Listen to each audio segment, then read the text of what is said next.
Hello. It's me. And it's you. Okay, hi. Hi, everybody. This is a special continuation. Never before done and probably never again of a live stream from yesterday. And I couldn't figure out a way to disable the super chats. But my intention is to just go with what we already have. We have a bunch of super chats from yesterday, PayPal requests and Venmo requests. I don't even think we'll be able to get through that today. So if you make a request today, there is a very, very, very slim chance I will play it. So I recommend just not making any new requests unless you absolutely just want to donate to the channel and say something or suggest the song just so that it's out there and people read it. But I very likely won't be able to play it. So, okay. Right. No free requests. Basically, we're just continuing from yesterday. We went for 3 hours and we're going to go for 3 hours today. And then that will conclude this extra long 2-day stream. So, okay. Now, if you weren't here yesterday and you're like, what is going on? This is a live stream for the song that you would want to listen to as you go out. And, it's a very heavy kind of topic, but, I think we're going to be hearing more songs that just mean so much to you. Either they are comforting or they're just so beautiful and joyful, or they make it feel like you can transition or whatever it might be, because, people talk a lot about wanting, music to, the last thing they want to hear, or when they are passing, their loved ones play their favorite music. And, I don't know. It just came to me. It's just been on my mind a lot lately. So that's what we're doing. The term live stream seems to be at odds with the topic. Yeah. Okay. All right. So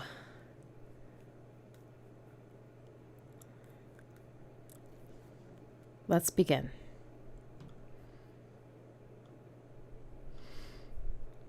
Today we're starting with Cole Livingston's request, Dying Song by John Frusciante from the Brown Bunny soundtrack. This song helps me to be unafraid of exiting this mortal coil. 4-track recording.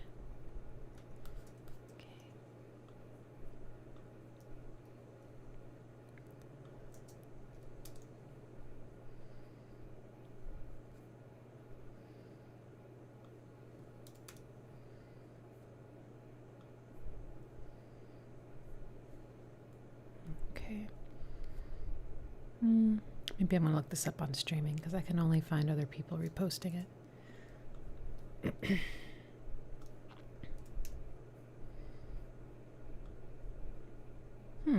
Okay, maybe not.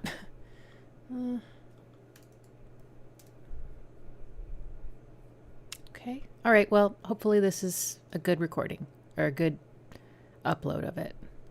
I'm going away forever.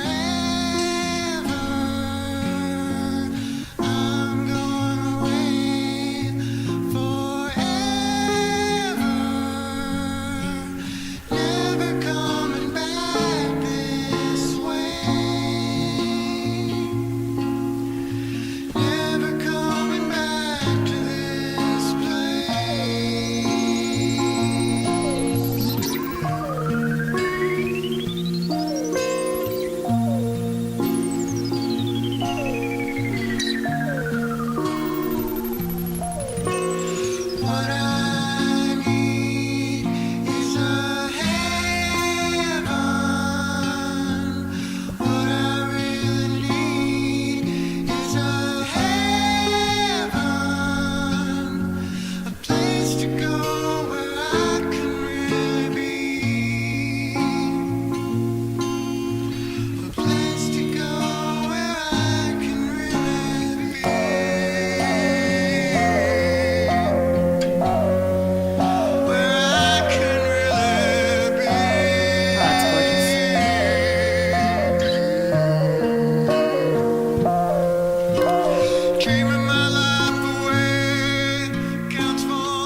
That's one where the lyrics really, I think, add to that comfort. You know, he's saying, like, what did he say?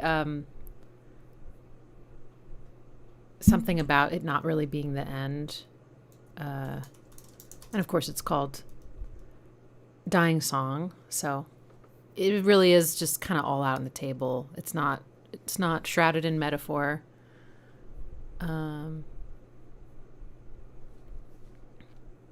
I'm going away forever, never coming back this way, never coming back to this place. What I need is a heaven, a place to go where I can really be. Dreaming my life away counts for nothing. That line really hit me. But nothing ever is the end. That's what he's saying. It's been a full life for me. Wow. Yeah, it's just pure comfort. It really is. And notice how there's no drums, you know, so it's kind of, I mean, it has intensity. His voice, you know, it's a lot of passion, but the guitar work is very delicate and sweet. And then the ahs, all these backing vocals, these big chords he's singing, you know, very choral kind of arrangement, felt very transcendent to me. It kind of went between both a major key and a minor key. It kind of just depended on the part of the song. So you kind of have, you know, a lot of different, I think, tones and colors and feelings. You know, it's not just tragedy or joy. There's a lot of nuance, I think. And I loved the synth. I guess sometimes I think things are synths and they're just guitars with really cool effects on them. So I guess I can't know for sure, but whatever that, like, you know, and then like there was all these really kind of cool sounds that just remind me of like outer space, or like, you know, or even like something kind of psychedelic. Like it's sort of beyond what we know as like what we're familiar with around us. So it feels sort of like bigger, larger than life kind of feeling. So the first one that went up felt like, oh my gosh, I'm leaving, that kind of feeling. That is so great. Okay, next we're going to go to a request from Venmo from yesterday. We're listening to Meredith Monk, Farmer's Song from 1974.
Whoa. That's intense. The entire thing is like this huge crescendo and then a decrescendo, but it builds a lot longer than it wanes. It waxes longer than it wanes. It's so it feels very like primal and ancient, you know. I don't know when it was actually composed. This was recorded in 1974. But it feels very old, and it doesn't feel very nuanced. You know, it's like really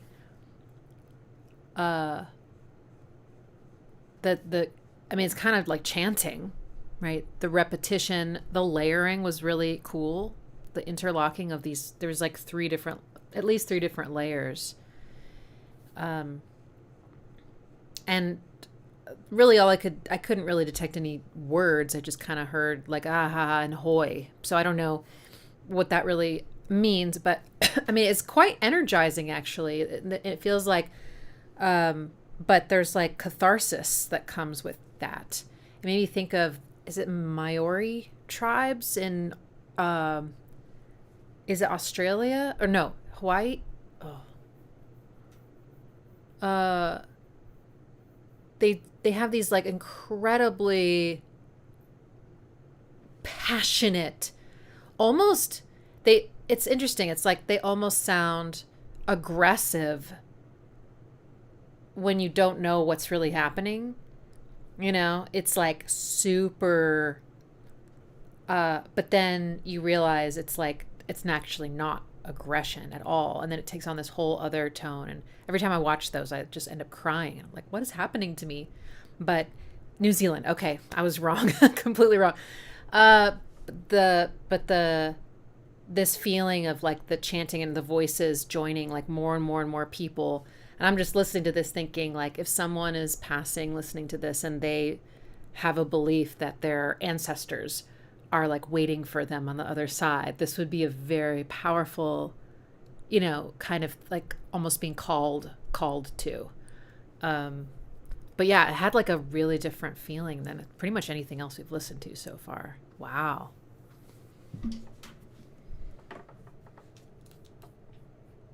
Very cool. Okay. Next, I'm going to draw from PayPal. Okay.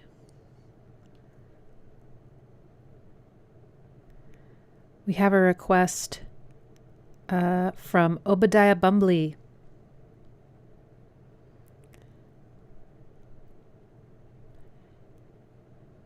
Kenneth Bird, closing credits, come up. Sharp FR. The second sample feels like a pain-induced goodbye, and the audio from his mom feels very caring, like my mom, even though I'm not religious. Also, his bars hit hard. Okay. God, I hope I read all the right, like, words from that and not like accidentally read someone's name. I just see Kenneth Bird, closing credits.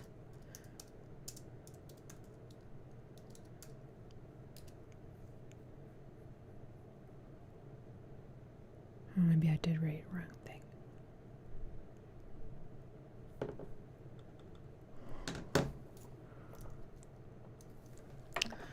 Maybe I read some of the wrong words. Sorry. Let me see.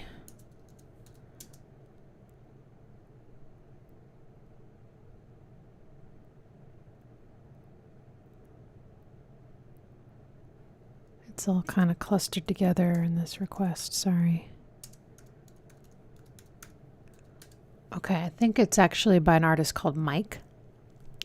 Okay. Sorry. Forget you ever heard anything.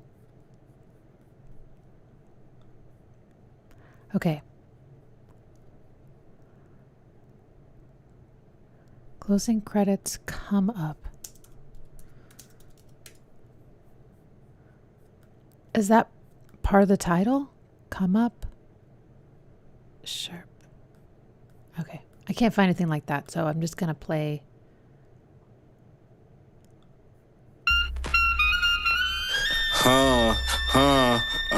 How you sleep, where you learn to hang. I gotta give a little speech, little word of thanks to little me in this world of angst. But what I did to feel free from mercy hands. Yeah, a little scheme, little surly scan. How we up a little V to a dirty van. It's still peace with my early man. Some cut, still grieve, I deserve to dance. To feel the breeze, feel the earth expand. Feel the breeze with my burning stand. Some love still leeching in deserted land. A young one had to leave and return with bands. I told V I had the perfect plan. A come up, a dumb dream in my assertive glance. A love east with the burning can.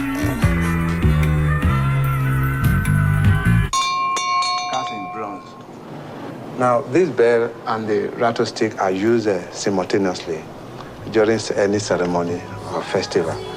This one is used to summon the spirit of the ancestors. The other one is used to confirm prayer in the shrine by shaking it like this.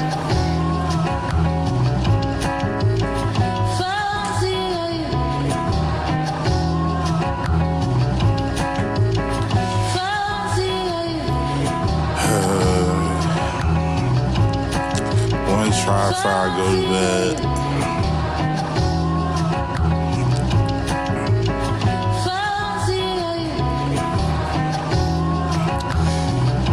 Friend, somebody take Will, for real. Problem is you still win, God feel good. I probably know the deal. I'm secure, my heart to keep a few friends, like God break shield. My body felt chills, surreal. My mommy left a blueprint, I promised to rebuild. On top I never knew. The squill get harder to reveal shit. I always kept concealed. A lot of trauma keep me ill, so I keep it bills. Flip harsher than reviews is marked to the good. And the gods are doing drills, like I can on the grill. I'm getting farther from the mill, ticket sharper than the steel. Please pardon why I heal from the thrills. Let the party probably still swimming, walking on my hills. I pray my mouth to never spill. Over krills get darker when you deal with it. God pick a pill. Somebody take a will. For real, everything I feel tend to hinder in the will. I can't escape it still, evade the ills. Somebody take the will. For real, so everything I feel tend to hinder in the will. I can't escape it still, evade the ills.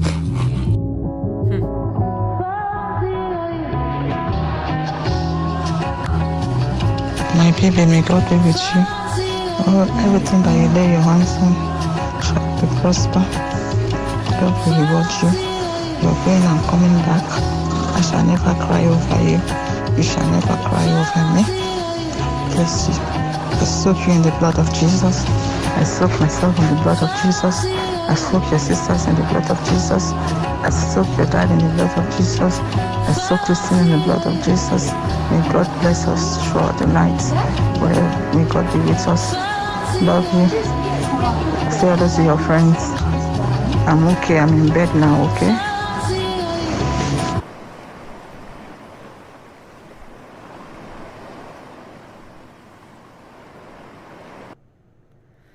Whoa. This one, thinking of it as a last song made me feel almost like, because there's sort of a almost disjointed feeling from the first part to the second part. Like the production is completely different. And then there's this huge switch, and the way the samples work, the way it's looping, and then the mother's voice, and how close she sounds. It felt like almost like drifting in and out of consciousness and being between something, and or having like flashbacks to different parts of your life, or like, yeah, just, I mean, I remember a family friend was passing away. I think that's the only person I've seen pass away. And she sometimes seemed like she was like in an in-between state. She was seeing things that we couldn't see or, didn't see. And so it kind of reminded me of that feeling, what I imagined, I should say, that feeling might be like. And I'm glad you said that it was his mother. There's such a softness in her voice. And I couldn't understand everything she said, but I heard her, she said something about in the name of Jesus many, many, many times. It's amazing. I'm also not religious, but it kind of like got to me after a while, just her saying that over and over again. But yeah, it just felt so like all these different parts of your life coming together in this like one moment where time really doesn't matter anymore and everything doesn't make sense the way it used to. Wow. Wow. I love how much variety there is. It's so cool. Okay. Next, we're going to listen to some classical music. Mimorp has requested Ravel. How do I say this? Passacaille.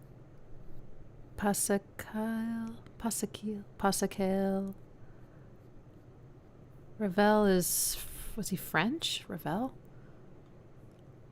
I'm not sure how to say this. Piano Trio in A minor, movement 3.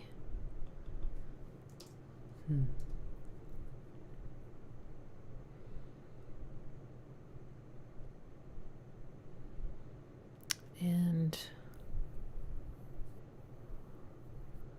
I think I'll go with the first hit here.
I've never heard this.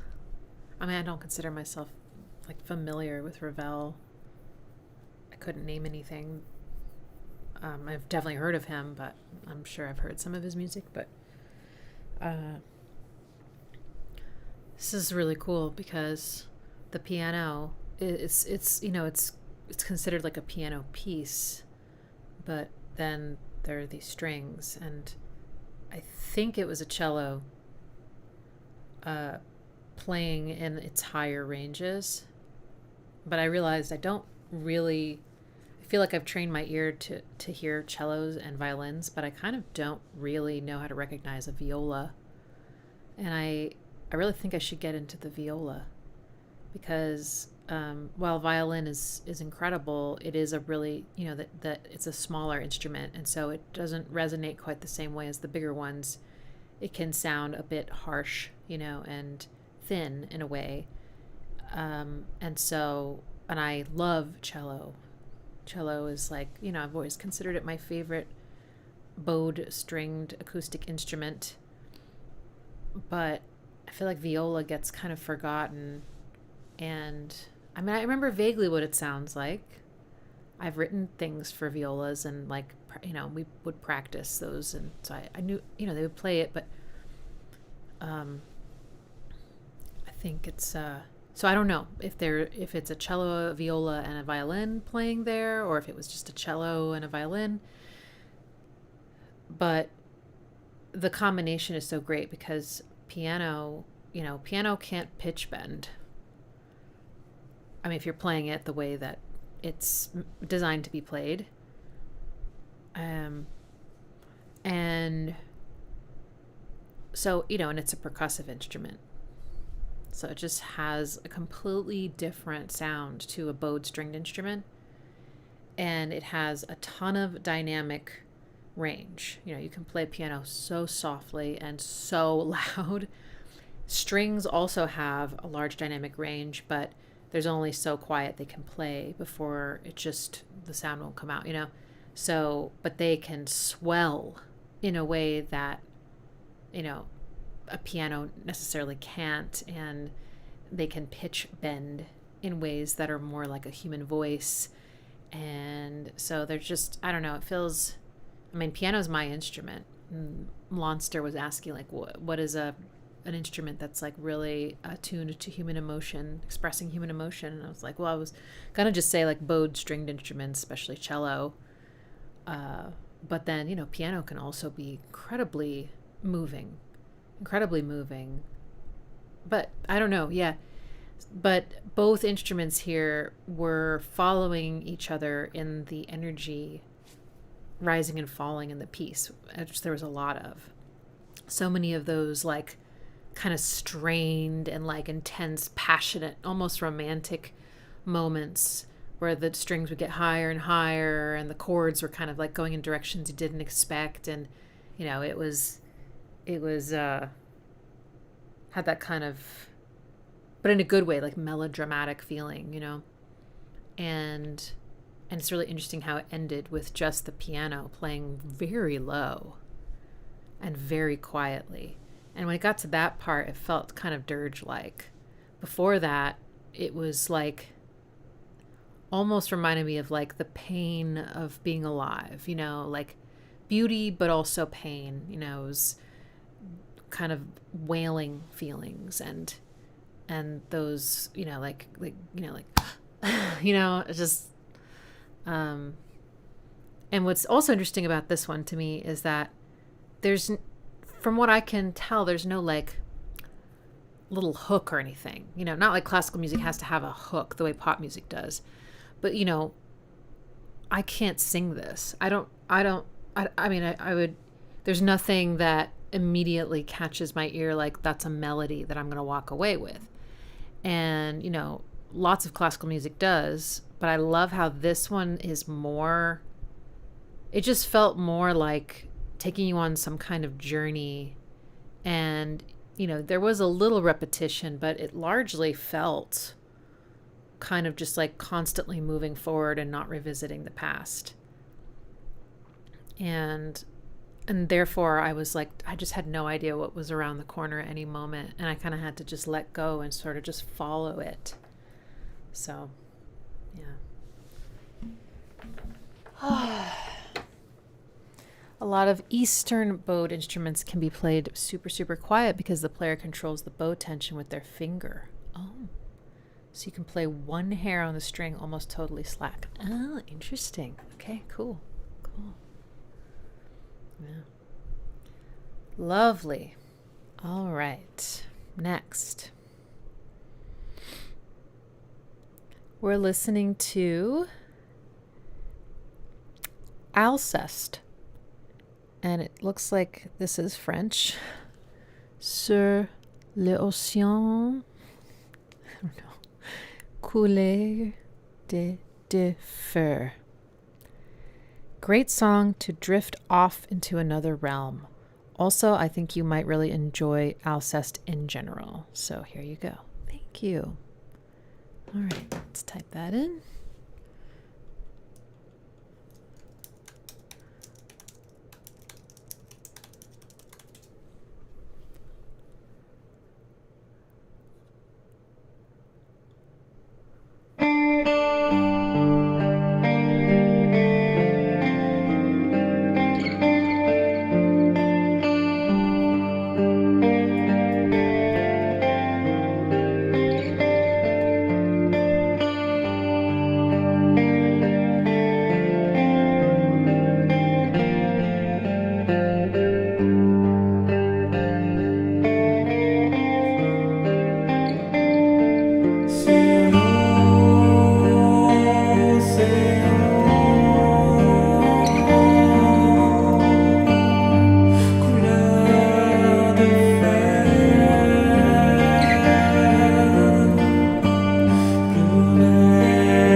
Yeah, I love that. Oh, God. So apparently that's a black metal band. That is amazing. I'm really glad that they chose to do something like this. I mean, I would have never thought, just because the vocalist is a stunning singer. And I thought I heard another vocalist as well, but the acoustic guitar and then that melody that sometimes comes in where there's strings or pads. There's a lot of lush atmosphere in this one. And there was like some timpani, it sounded like, and there's definitely bass, but it's not doing anything like highly rhythmic. It's just sort of supporting the harmony. And there were different chord progressions, but they were all in G minor. And then there was like this moment, like that last one is the flat 6, and then moving up to flat 7, and then home. Here we are, home. And then it would repeat, but there's another part where home became bright and warm, and then it changed back to minor.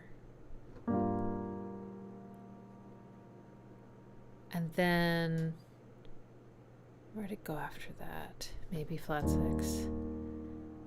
And then I think it did some like beautiful, I don't know. I'm not 100% sure, but that moment I remember going, oh my God, it's just like so beautiful. And surprising. The feeling, even though this had like sections, and some different melodies, it still felt almost like timeless. Like, it felt like it could really just go on forever and seamlessly. So that loss of time, I don't know, that feels really right for a way to like leave, because I just imagine you don't really have that sense. But the vocal harmonies were exquisite. Those long reverby notes, very, ethereal.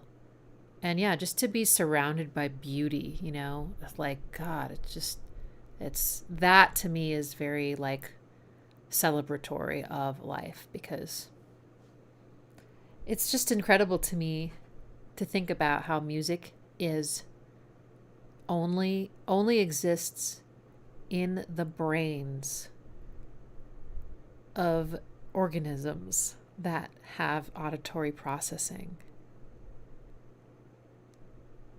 Music isn't out there. It's in here. And that is just, it's like, music is obviously not only for humans. I mean, we have a bird in our family, and, he loves music. And music is so tied, I think it's like music is like organized sound, but other creatures use organized sound to communicate. Obviously, it's like so connected to language. So anyway, it's not a human only thing, but it's like a life thing, There's no music out in the universe. There might be, especially out in outer space, there's not even the propagation of sound waves, but like it's all inside us. And that feels like profound somehow. Anyway, cat music definitely exists. Yeah. That's right. My cats seem completely ambivalent about music. The only exception is if I play a piano note when everything is quiet and nothing else is happening, and I suddenly hit a piano note and they're nearby, they'll definitely be like, what was that? And then Milo hates it when I sing really high. Like if I sing kind of like, in my upper register, not like belting because I can't, but just, if I'm like, oh, she's just like, I'm out of here. Music might be the best thing about being alive. Yeah, it really might. I think about that, I wish my answer could be people. And obviously I love people. But if I'm really being honest, I feel as if everyone died and it was just me. If I had music made by people, I know, and nature, I mean, I guess I could make the music, right? But if I had nature and music, like, I think I would stay sane. I know this is a ridiculous hypothetical because it's not like I could, like, survive. But anyway, you know what I mean? It's like, I can't imagine my life without music. And I can't imagine wanting to be alive without being able to interact with the natural world. Just looking at this tree right now is like, it's like looking at it is like, it almost feels like the point or something. And maybe this is because I don't have children. I probably would think that they're the point. But it's like something that's just bigger than all of humanity is this tree. I don't know. I love nature so much. Can we have a moment of silence for the deaf? You know, I'm curious. So, you know, the deaf can still feel vibrations. And now I wonder, just maybe wonder, there's got to be lots of different kinds of deafness. And I'm curious if there's any kind where music could be propagated through their bones. You know, because there's like, have you ever done that at like a museum? You like bite down on something and the sound waves are propagating through that medium into your facial bones. And then that goes right into your ear bones. And then, you know, but I guess I don't really know anything about deafness. And if it's something that is in the auditory processing, then that wouldn't help. Yeah, bone conduction, exactly. Yeah, I wonder. Yeah.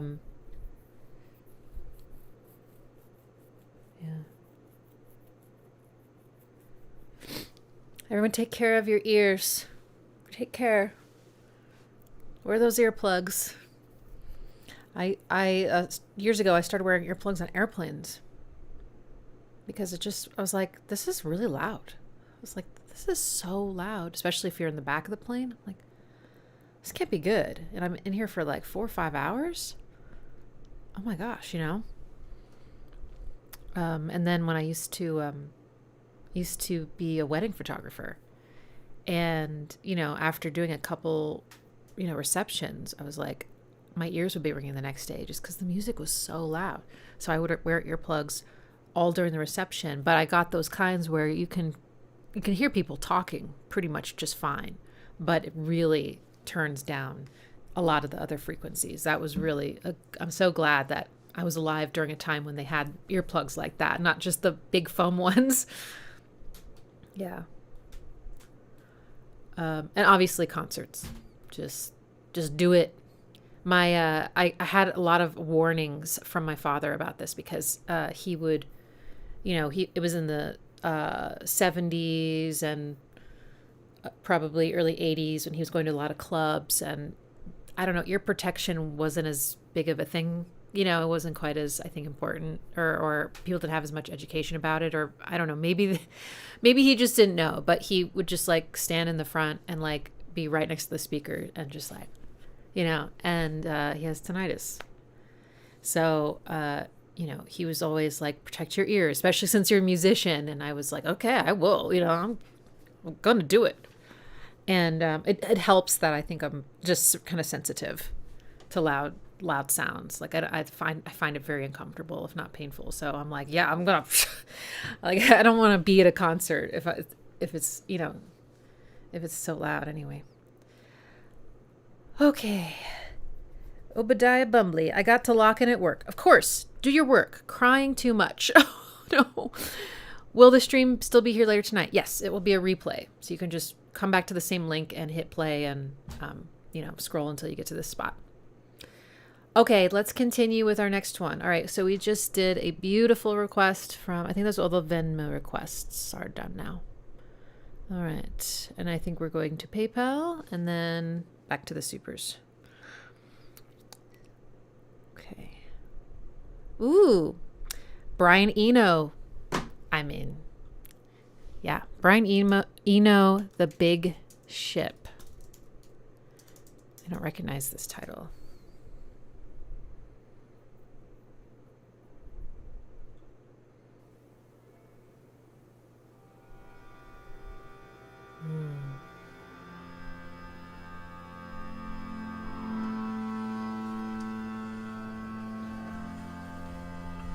What is that?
That was really different.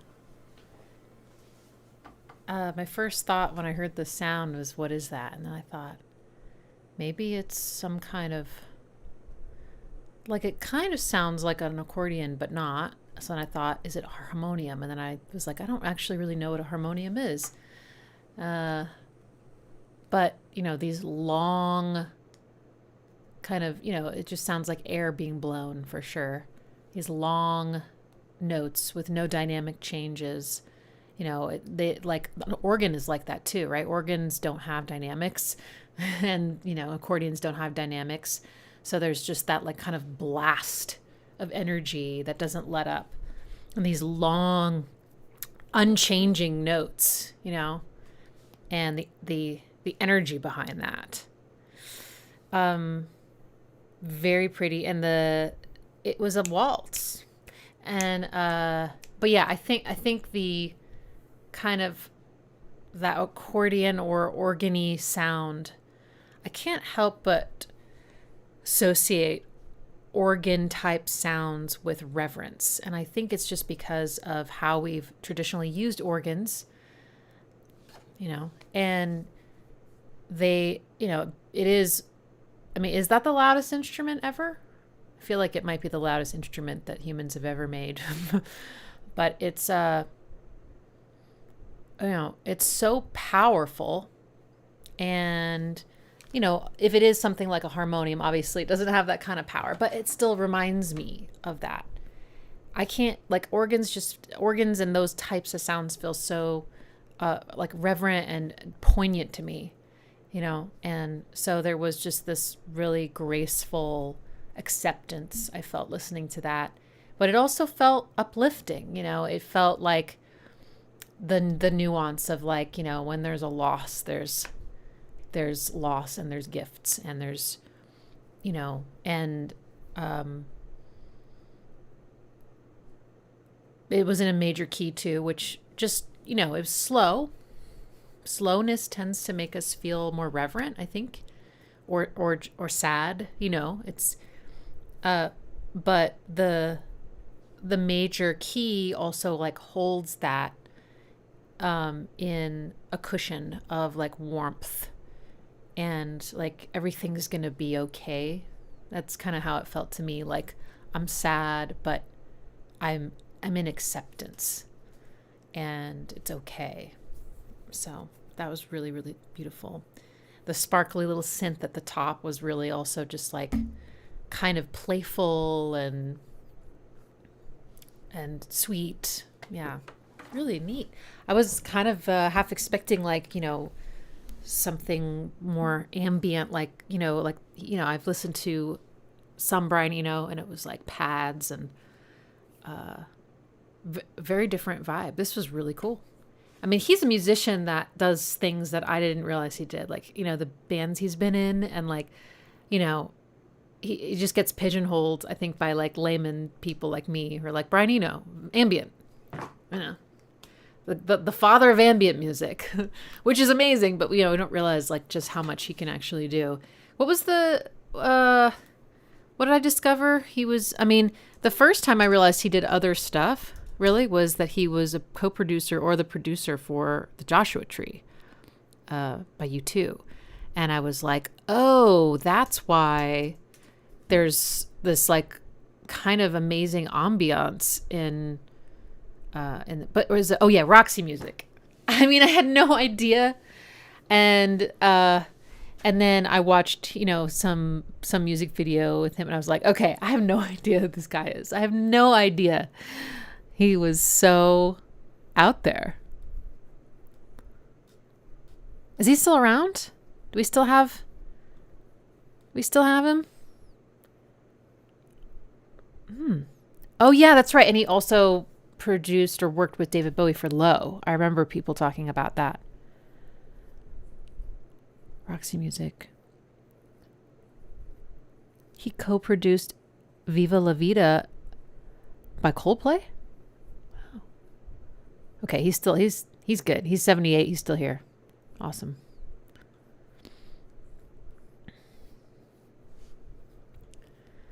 Okay. Wonderful.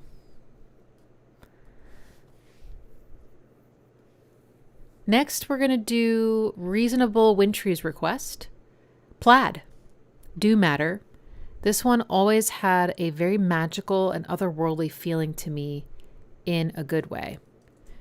I know this, and I'm really curious to hear it again through a different lens of A Song to Die To.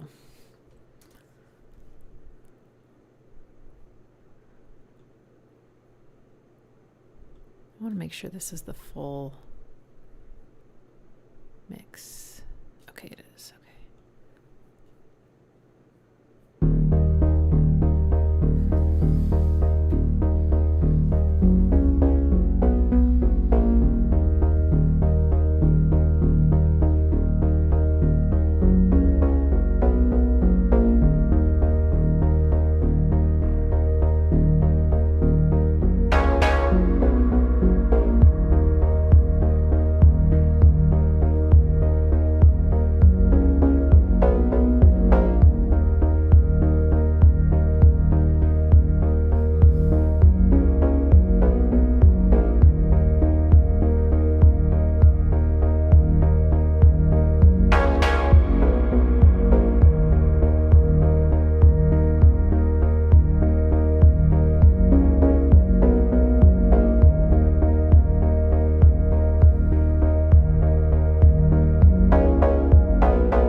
The way that synth arpeggio takes off, really, like I heard it a whole different way, and it totally overwhelmed me, and I was like tearing up.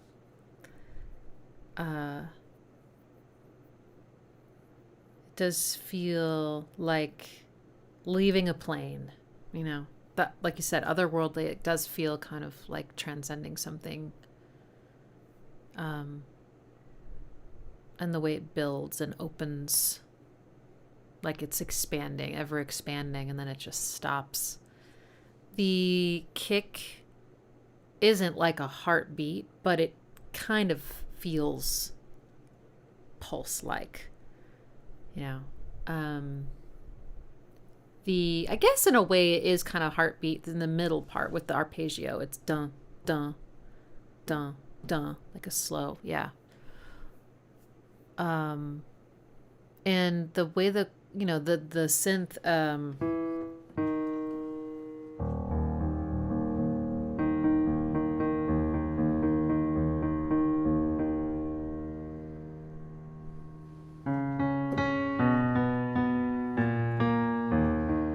this is a minor. It's always sounded really dark to me. And then it changes when the arpeggio comes in and everything. Then, and by the way, we were just talking about like organs and stuff. There isn't an organ, but there's a pad that just is sustaining these notes the whole time. So everything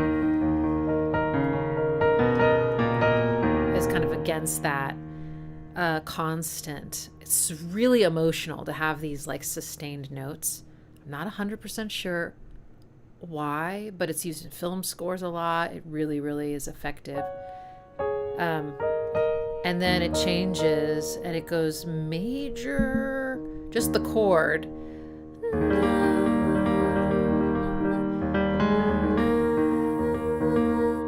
It's mode mixture though. It's not like a major key. It's just this major chord comes in and then and I think it's like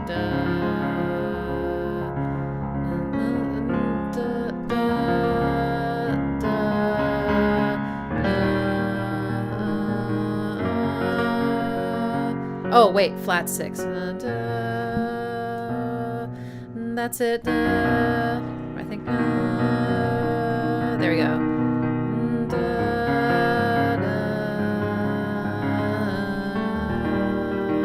So if you thought it sounded like Nine Inch Nails, that might be why, because there's definitely like all these major chords that come from different keys, and that's a very Reznor thing to do.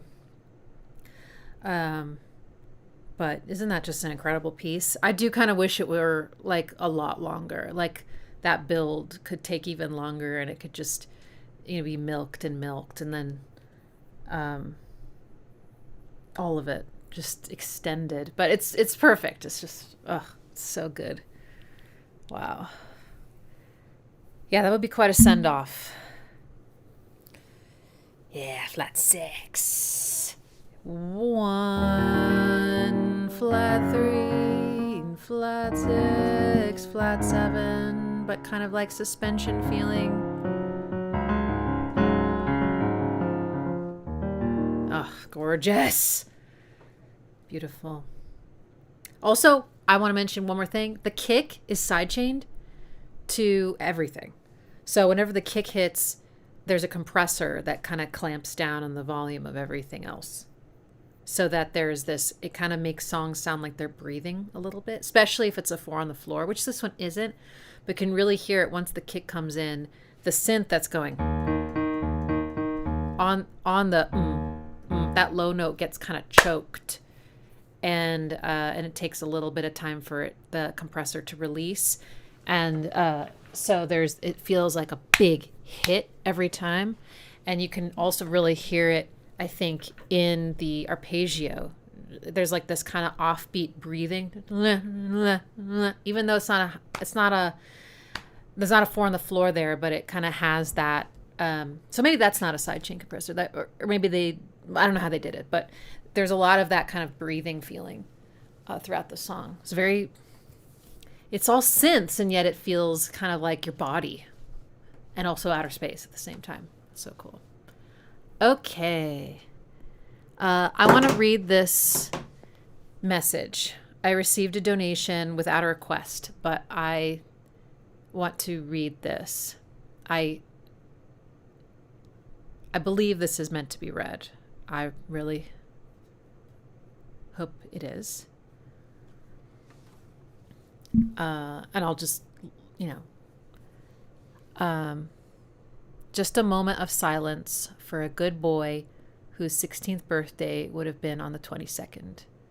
Thank you for hosting these streams, for all the places the prompts take me, and all the songs I find along the way. Wax duck / muted swan. So let's have a moment of silence for a good boy.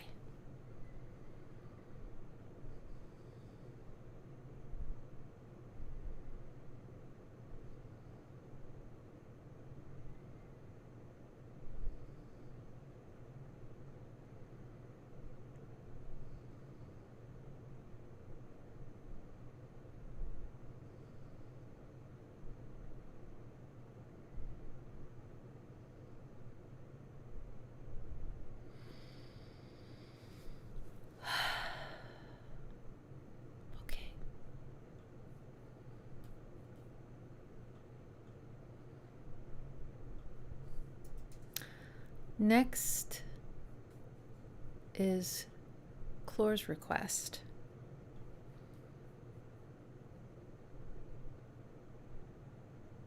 One moment to relog in.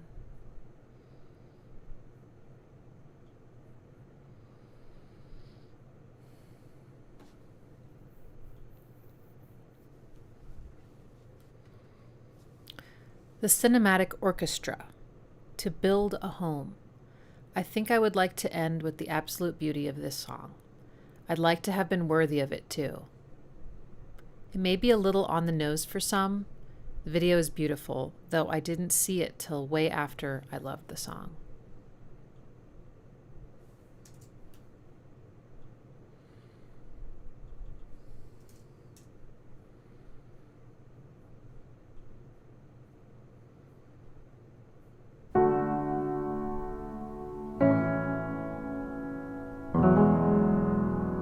Oh God, this one. Oh no. Yeah, I'm gonna cry.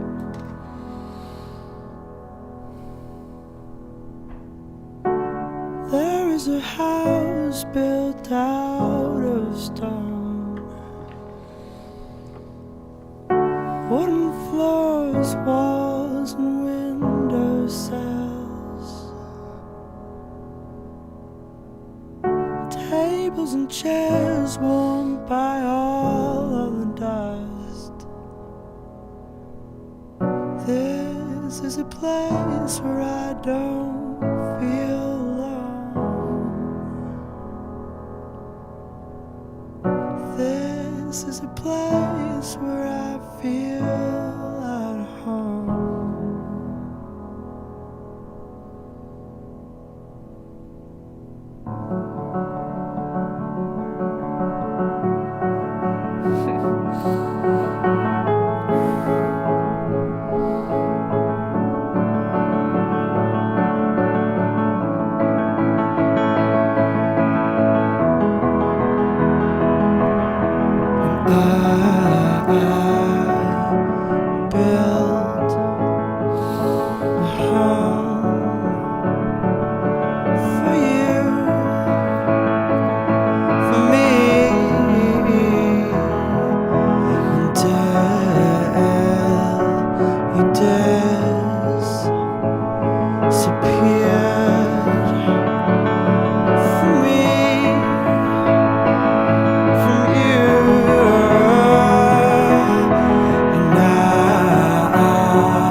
tree as old as me.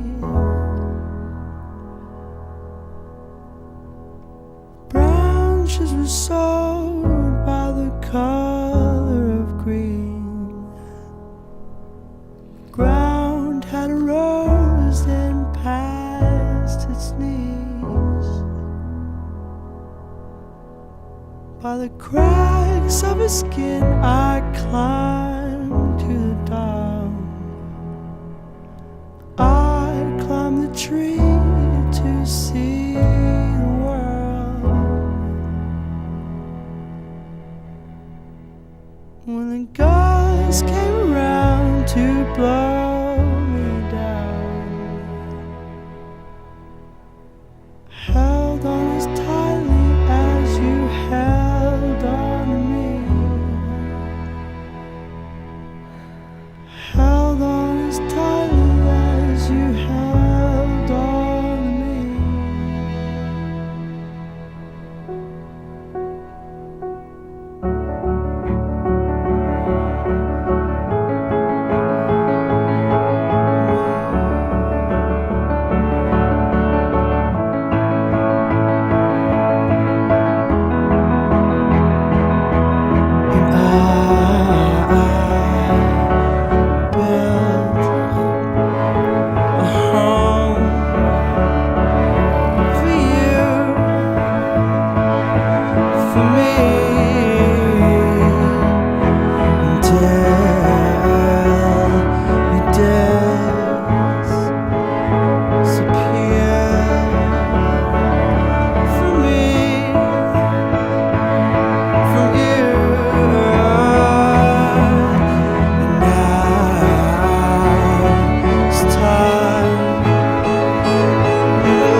Oh my god.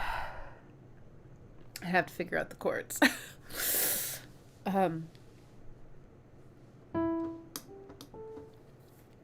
Okay, it's an A major, everybody. But it starts. Okay, so it's called To Build a Home, and I'm going to be talking about the key center of the song is home, because that's usually how I do it, but I think that's just kind of fun. So it doesn't start at home. The chord, there's the whole chord progression.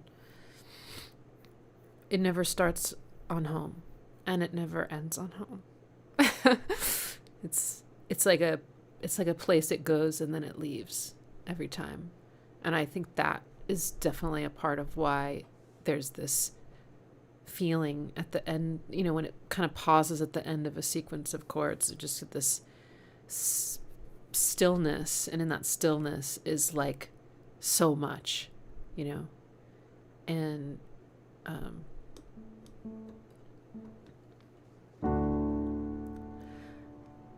so it goes here next, that's home, and then that's not home. So it's this always kind of missing it feeling. Sorry.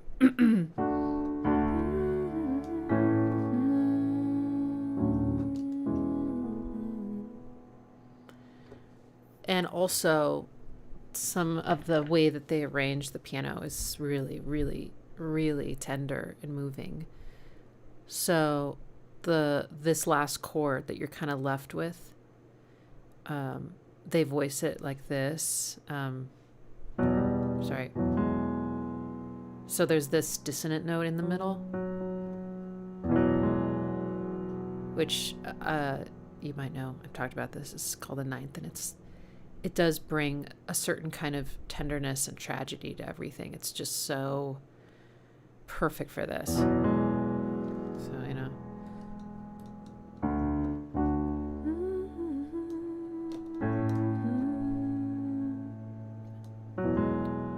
Right? Ugh, God.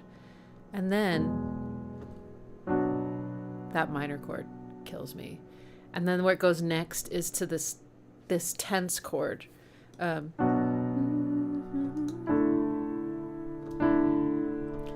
you feel this tension? So you go from this. Oh my God. Then you go home, but not for long. It's just so, oh my God. So even though it's in a major key, even though it's using the chords that all pop songs do, the way that they're using them is really, I think, special. And the motion of the piano, the jada, jada, jada, jada, jada, the way that feels almost like, I mean, it has that kind of life flashing before your eyes feeling, you know. There's strings. I don't remember hearing any drums. And the vocal is exquisite. Absolutely exquisite. This and that thing they just and then da-da. That's this beautiful but like dissonant spot that he goes. So there's just always like this little bit of pain there.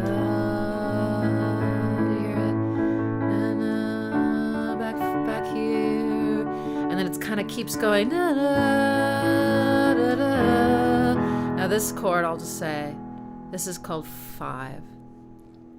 It's called the dominant chord.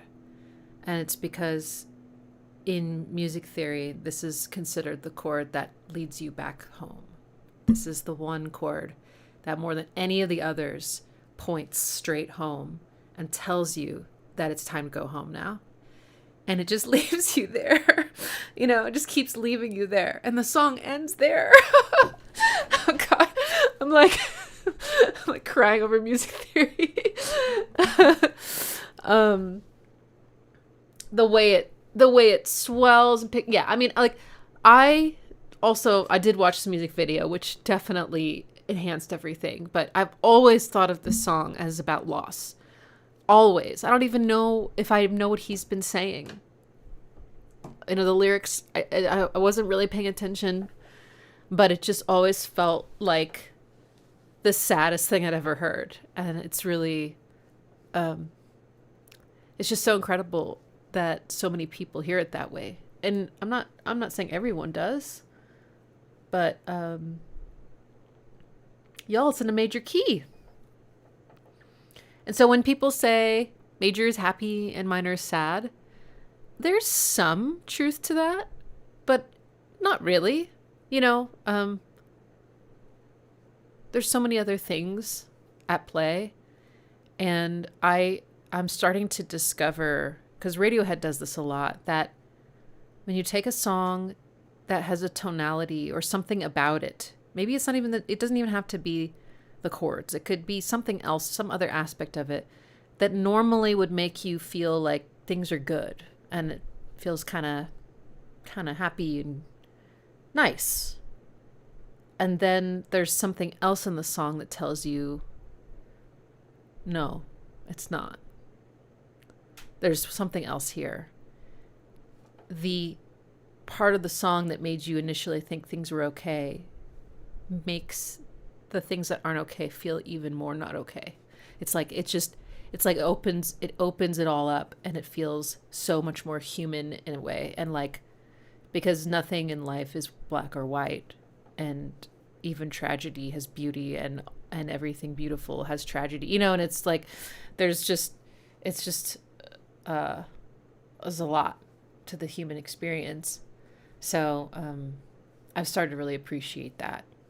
And as a lifelong like minor key enthusiast, you know, and I'm finding, you know, I mean, some of those chords are in Imogen Heap's Hide and Seek, which is a song that makes me cry every time. And, you know, it's in a major key, and yet it's so fucking painful. I'm like, oh my God, it's almost more painful, you know?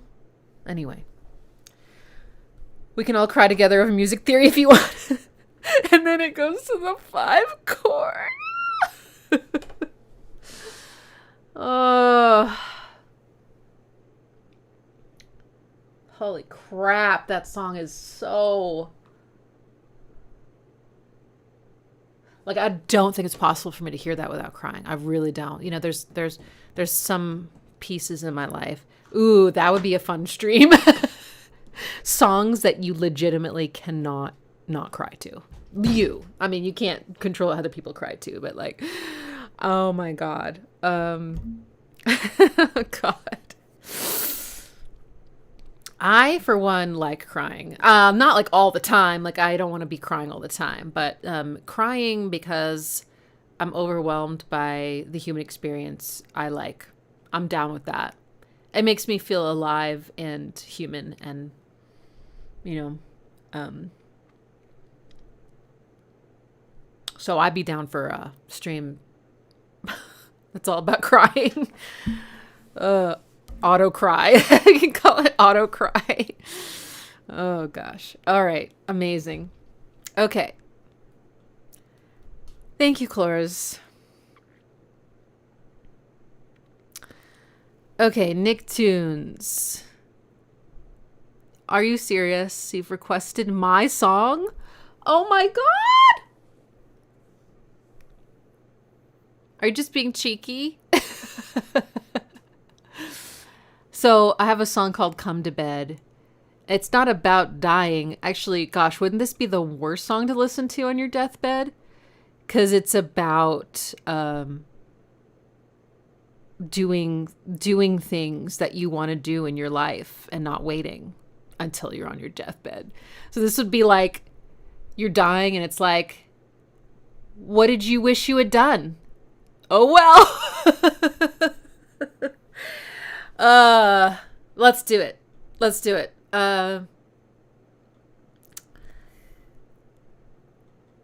Hopefully this will be life affirming because we're all alive right now. So,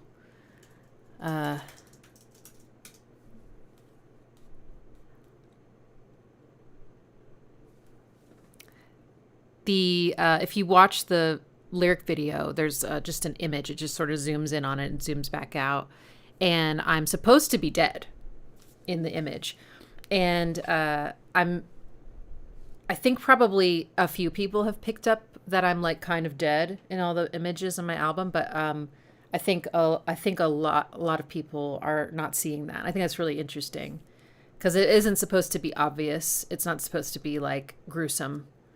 But there's I'm like becoming the earth again, and there's like one of my arms is covered in like necrotic makeup kind of, and I have a mushroom growing out of my arm, and my tattoo was like she put like some special effects makeup like that raised up the circle, and then had like you know, black veins coming out of it. It was so cool. So yeah, I mean, when I was writing the climax of the song, I was definitely thinking about death for sure. And Come to Bed is my, what's the word? Is allegory the right word, or metaphor for dying? So don't go to bed yet. Okay? This is not a command.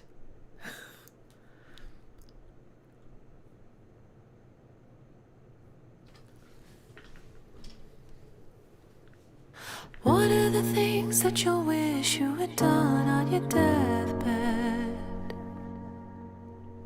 What is the mark you must leave that would bleed if it's not said? Come to bed, feed the earth instead.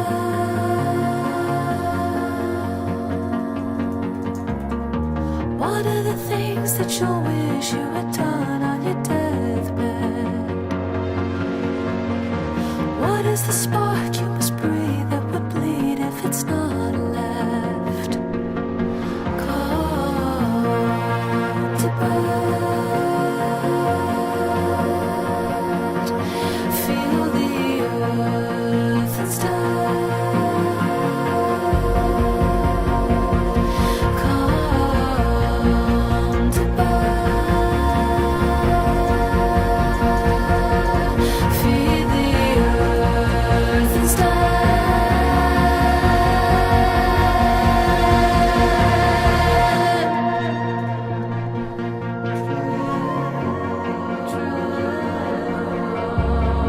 Picture yourself at the end, but you took it for granted. What does the soul really mean if you can't reinvent it? Oh shit, if I cry to my own song, it's over. Come to bed.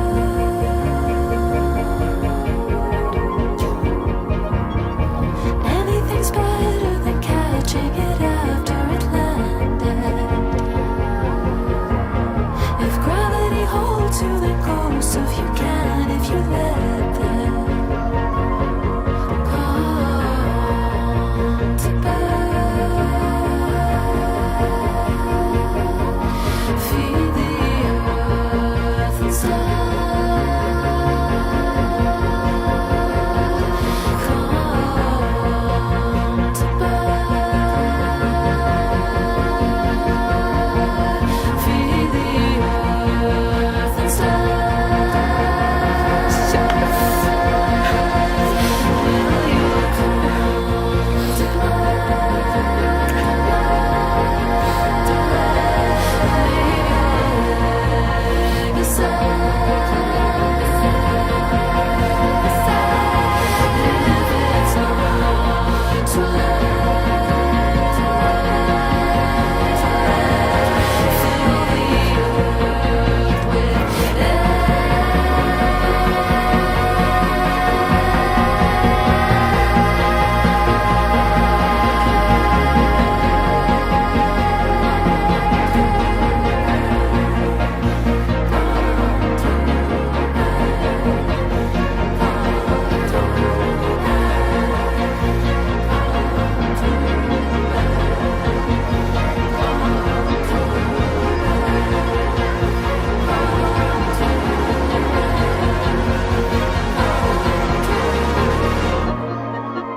What are the things that you wish you had done on your deathbed?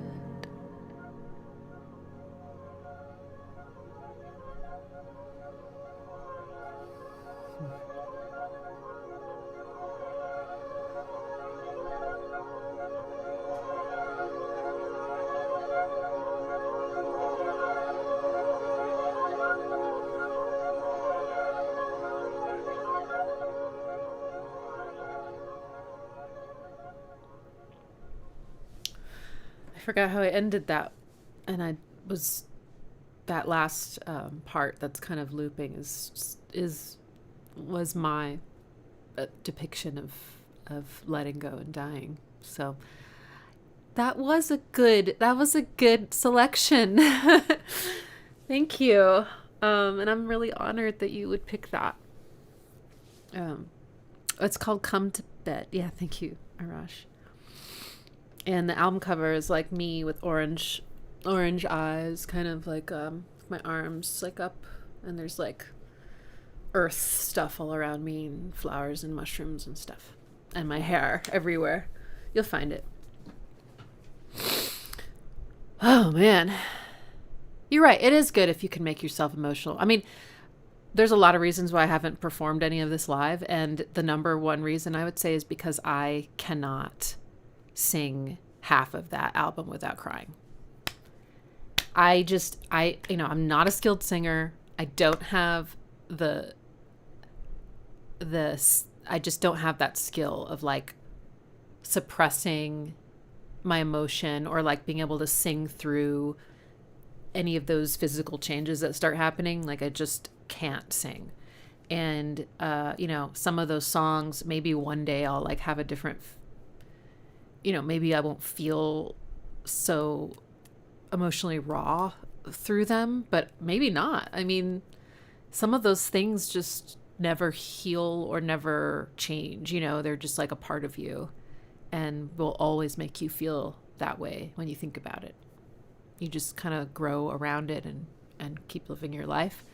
So that is like a real obstacle for me, and I haven't figured out how to overcome it. So loop the parts where you're holding it together. Yes, it was hard during recording. Yeah, I had to do so many takes. I would like start choking up and then I go, fuck. I'm like, okay, well that take is ruined. Oh man. Yeah. Thank you so much. And thank you for listening.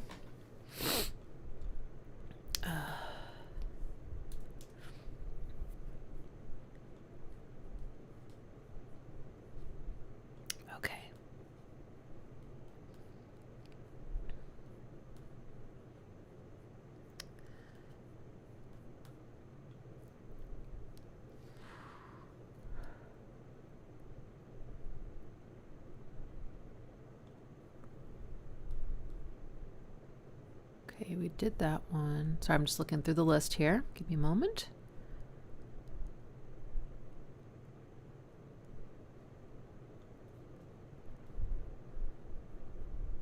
Okay. Matt Nolan has requested Grace by Neil Cowley Trio. Chill, beautiful, almost ambient piano solo.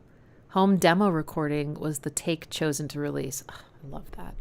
You can hear the piano internals, background noises, distant birds.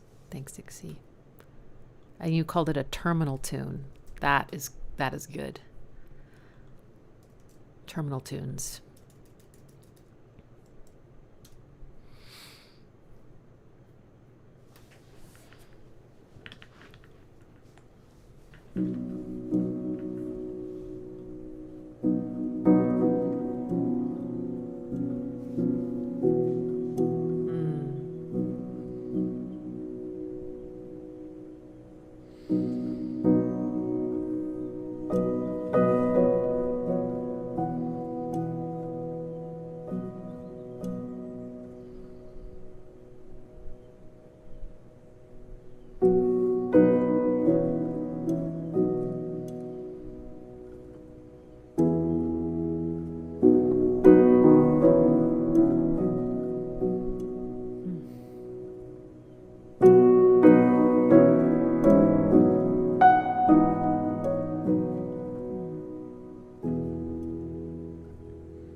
I'm so glad they chose that take. I literally can't imagine it being any better. Like, I mean, it's just stunning. And it's, one of the things about a solo instrument, like a piano, is that, well, I should say specifically like a piano, is because you can play so many notes at once that you can encapsulate low, mid, and high, notes, frequencies. You can be the bass line, the chords, and the melody all at once. So you can just do so much as a soloist. And because it's just you can set the tempo.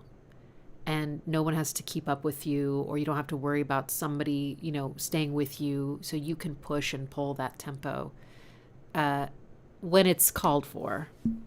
And something like this is perfect for that. Those still moments at the end, just like in We Built a Home, or To Build a Home, there were definitely tempo changes. There were more instruments involved, that's true, but like the parts where it was just the piano and the voice, you could really, I think, feel those tempo changes. Anyway, and that's so human too, I mean, being perfect on a click is a hallmark of modern music, and I love that too. I really do. There's an incredible mathematical satisfaction of everything just fitting so perfectly. It's like so awesome and stimulating. But to feel the like humanness in this performance, and yes, you could hear the birds, you felt like you were in the room with them playing the piano, and all the emotions just coming out, and the tempo pushing that, or the emotions pushing that tempo. It's just so beautiful. And,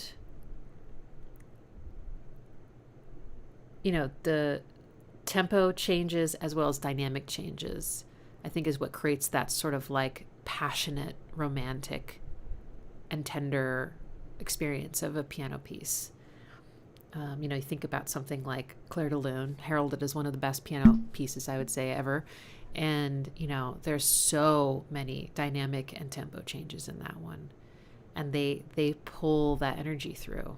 It's like a wave. And it's just, when a certain pianist like nails it, you're like, oh my God, it's so overwhelming. Last thing I'll say about this piece is that it felt like a goodbye. And I was sitting here thinking, why? Why does this feel like a farewell piece? I was like, would I have thought that without the context? And I was like, yes, I would have. It sounds like acceptance, and there's sadness, but there's also like, I think that there is, bittersweet, right, is like one of the ways we try to describe this complex mix of emotions, where it's like sad, but it's not all sad. And there's so much wrapped in that. And grief is there's so much in grief, so it just felt, it felt perfect as a farewell. And it did have, I think, a very, very final feeling. It wasn't just like, goodbye and have a good, you're moving to another country, goodbye. It felt really significant and like final. I could imagine that being orchestrated and being put in a movie. And that would be like, oh my God. So beautiful. It was in a major key a lot, but there was also some really cool borrowed chords that were just, so twisty and turny, the way like Radiohead does that. Oh, so gorgeous. I really want to find out how to record my acoustic piano downstairs well. I have one mic, so I'm thinking I can capture some really nice stuff with this mic, believe it or not, like some kind of room like reverberation, and like it adds a little sparkle if I combine what comes through the phone like from far away with the mic closer. But I still think I would need another mic probably. And sometimes I think about those little Audigos, they're like $200 or something, and it's like a little mic that you can just put anywhere. But yeah, it would be so cool I'd have to be, have to keep that piano in tune. But it would be really cool to be able to record things on that. That sound good. Still working on it. Grief is just love with nowhere to go. Oh my God. Oh God, that's so. Yeah. Okay. All right. Well, I'm going balls deep into crying territory. We're listening to Arvo Pärt. What is he? Estonian? He's amazing. We're listening to. Let's see, whose request is this? This is I wore mascara yesterday, and I was like, that was so dumb. So none today. This is DXY's request. And there's no note with it. It's just Spiegel im Spiegel by Arvo Pärt. It's, I think, viola and piano. Oh, I'm trying to remember. I think it's like a viola and a piano. Let's see, which one should we? I'm gonna pick this one. Well, that has 10 million views. Okay, maybe I'll pick the 10 million view one.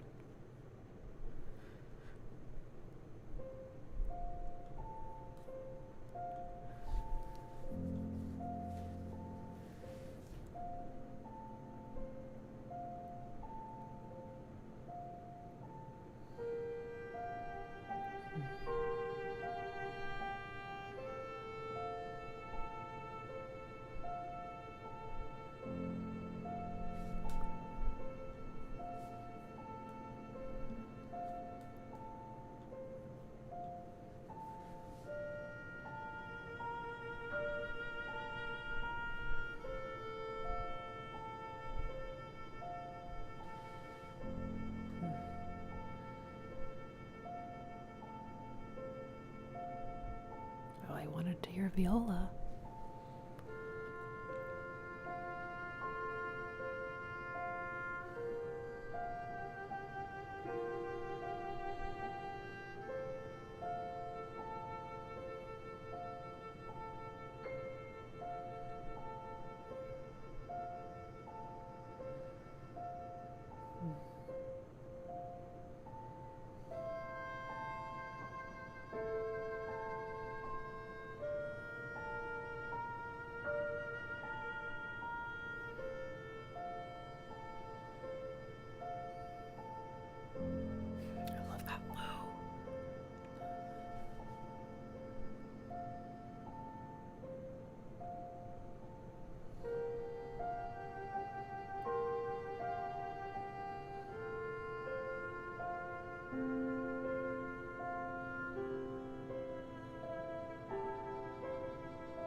Before I talk about this beautiful song, I just have to thank Stu Baca for just throwing me a bag of money so that I can get another microphone to record my piano. That is really, really amazing. Okay, I will. I just need to find out what the best secondary mic would be. I'll ask Rob, Satcom Demon. He should know. Because I have a condenser mic. And so there might be like different kinds of mics to capture. Yeah, I don't know yet. But that was very unexpected and beautiful gifts. Thank you for supporting me and being able to record my piano right. That is just, I'm very touched. Wow. So anyway, see, that's the perfect time to give me a big gift is when I've already been crying for hours, you know.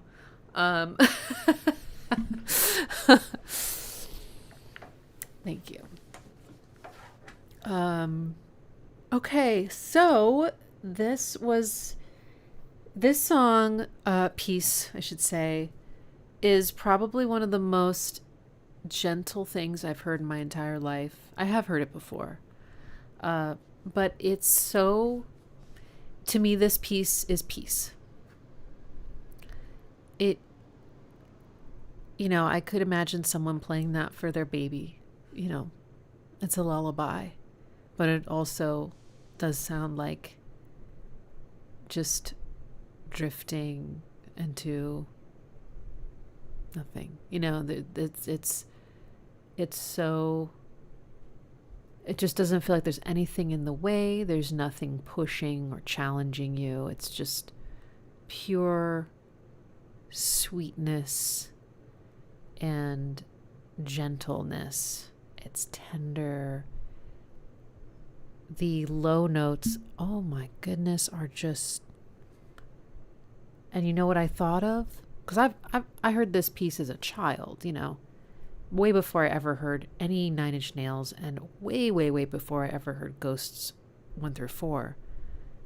But I think it's Ghosts 13, whatever, 13-1 or whatever it's called, where there's a very persistent kind of low note on the piano, and it's also like major like this, and I just kept thinking of that, and going, oh, this is maybe actually sort of an example of Trent's stuff being kind of influenced by classical music, because he said that he's influenced by Debussy and Satie, and so it was just kind of a neat little connection. And then I started thinking about that song, which is also a really incredible death song. I think it's just, there's a sort of a stillness in the way he does sound design, makes it feel like you're not really fully in your body anymore. It's just really amazing. Anyway, that's so sweet. And I love the way he plays with the range. The piano is so high, like, turned off most of the time. And it's doing a major. Sorry, I'm just waiting for it to come back. Come on.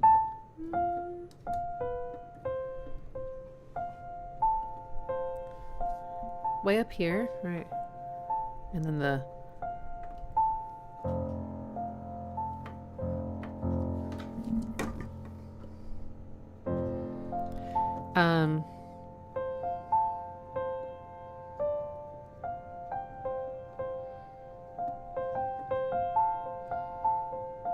and then, the viola is high, and then at one point they both kind of go down here together. And then another point they go really high together, but they're never low until just that one. And I realized, so that's the home chord, is this chord. This is the home. And I think there is something not only about the low note, but that feeling of finality. It just feels so like, right, like, I don't know, it's just really not. But it's I think one of the things I learned from this composer, my favorite piece of his is, what's it called? It's from Tabula Rasa, and it's something with movement. And there's a particular performance. I think Tasman is her first name, the violinist soloist. And it's like basically a minor chord for like 5 minutes. And then it finally switches things up just a little bit, but it's mostly just a minor chord. Literally, I think she's almost playing a minor chord the entire song. And I'm like, how can that be? How can I be so emotionally moved by this very limited set of notes? But it's because there's so much more to music than just the pitches, And it's like, anyway, but it taught me that, like, yeah, you can really pull back on the simplicity of an aspect, and you don't have to prove that you can do like everything, like he's not worried about people thinking, oh, it's so basic, or but I feel like that's a fear that I've carried with me my whole life. So I just love hearing that. Yes, Tasman Little, Silentium. It's the one, I don't know, does that sound like it? See,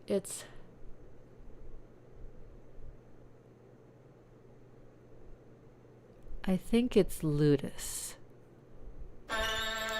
Yeah, that one. Oh, I love that one. That's not a dying song to me, I don't think. No. Okay, that was beautiful. Thank you for that request. Okay, next we're doing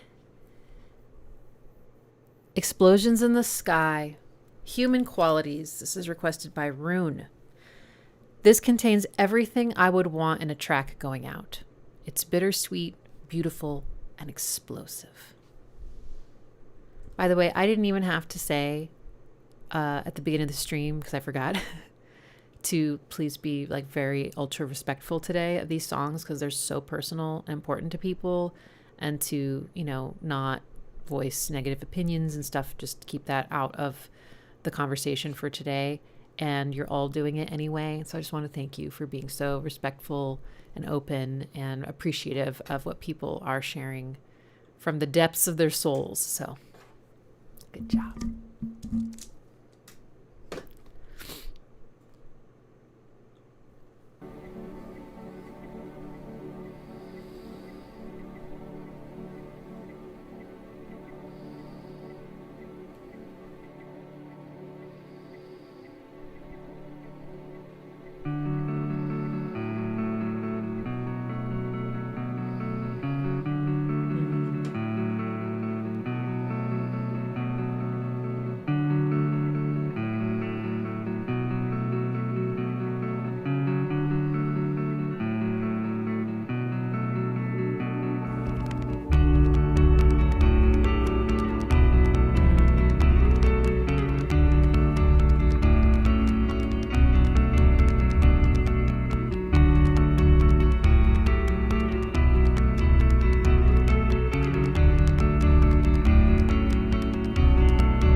If that's okay, I just need to move a little bit.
I knew it was going to explode because you said, and I was like wondering when it was going to happen. That was amazing. That felt like such a, because there were actually a couple moments where it felt like it was sort of building a little bit. And then it would just like the momentum or like that tension would just sort of like falter as opposed to like break. It would just sort of like, and I was like, they're gonna, that like edging kind of, you know, it was like it's gonna pay off. And then I actually saw them live. It was a really long time ago. They were playing a free show during South by Southwest or something, or ACL. I can't remember what it was, but we have this kind of outdoor venue here that's on the river. And, you know, there's just a sea of people and blankets, everyone just hanging out. And it was at night, and it was awesome. It was really cool. Wall of sound. Yeah, it was beautiful. Really beautiful, intricate guitar work, I thought. And there was, the first section was different. Like, you know, we kind of went to a place and there was actually sort of a drum beat, but it was like really muted, kind of muffled, just kind of creating almost that like pulsing feeling. And then that faded away completely. And then this whole new thing came out of it with a different tempo and different chords and everything. But it still did feel cohesive. It was just like a new phase. And really sweet. I think it was a major key again. And then the explosion, that, I mean, all the instruments I feel like just went from 2 to 10, you know. Drums, very, I mean, there were like cymbal crashes, but there weren't any like hi-hats, nothing like that. There's a lot of, I think a lot of toms, there's snare too, I think, but you know, a lot of that. And then I think then the guitar distortion came in and everything, you know, just sort of, yeah, that's gorgeous. I love the feeling of being sort of dragged around by music. Like my energy is sort of being like dragged around. Like I'm like hanging on it, and it's just sort of like, you know, creating suspense, and then it's like bam, and you know, you're like, oh, it's great. Yeah, it's beautiful. Very, very good choice. Okay. Next is a request from PayPal. And the request is for Scott Walker, Angels of Ashes. This theme resonates with me. I have many other considerations, but this is the one. Scott Walker's voice feels like the warm blanket I want to be covered in on my deathbed. Bless you, Ixie. Thank you for being you. Aw, thank you for being you.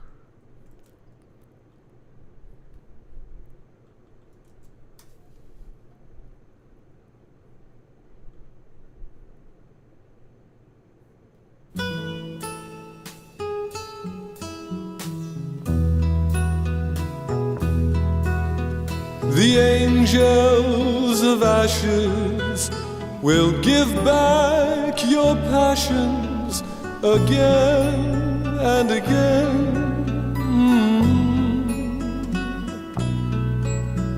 Their light shafts will reach through the darkness and touch you, my friend.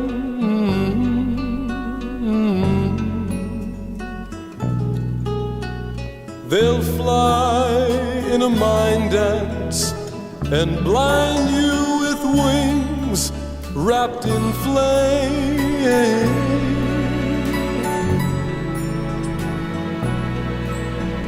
If you're down to an echo, they just might remember your name.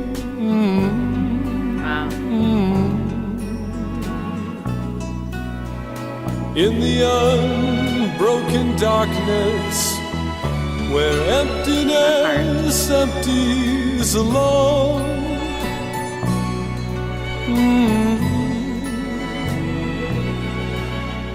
There's no starting or stopping, where there is no right or no wrong.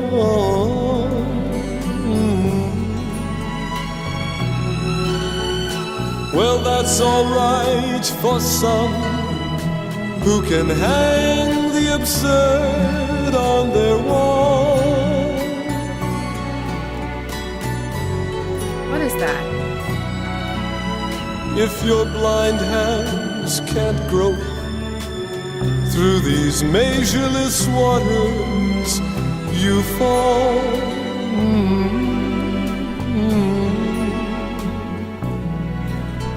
You've been following patterns and fleeting sensations too long.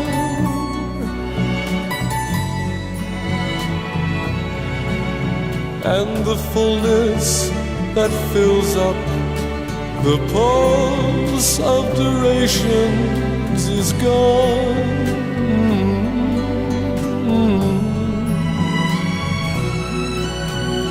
Let the great constellation of flickering ashes be heard.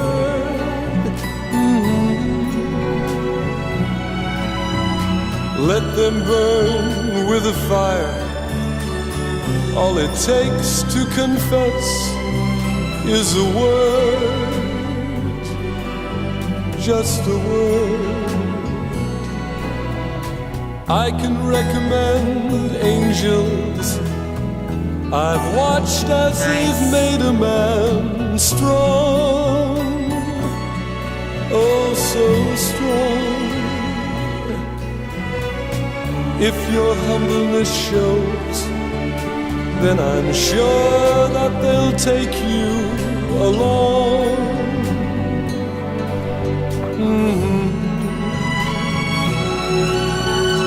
You can tell them who sent you. It might help to get you above.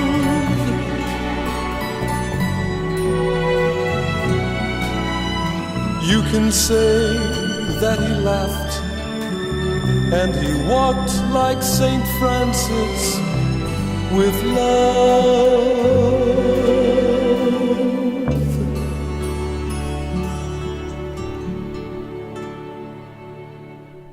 Wow.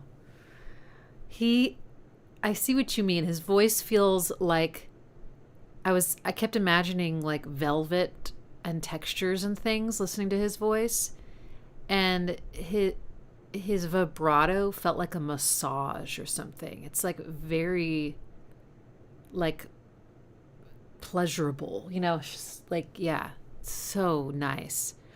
I love this. That was lucky.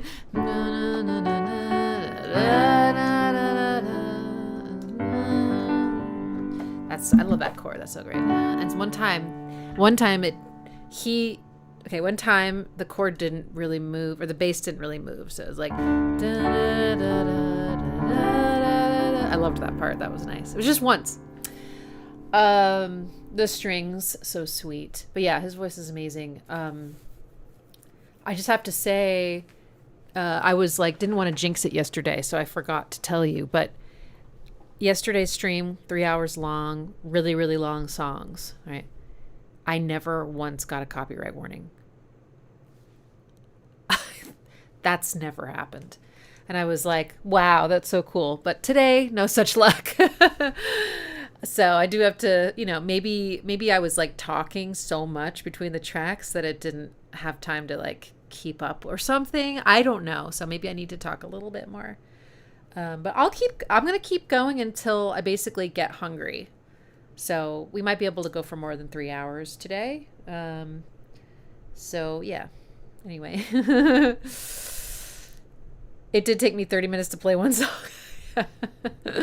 Yeah. Anyway,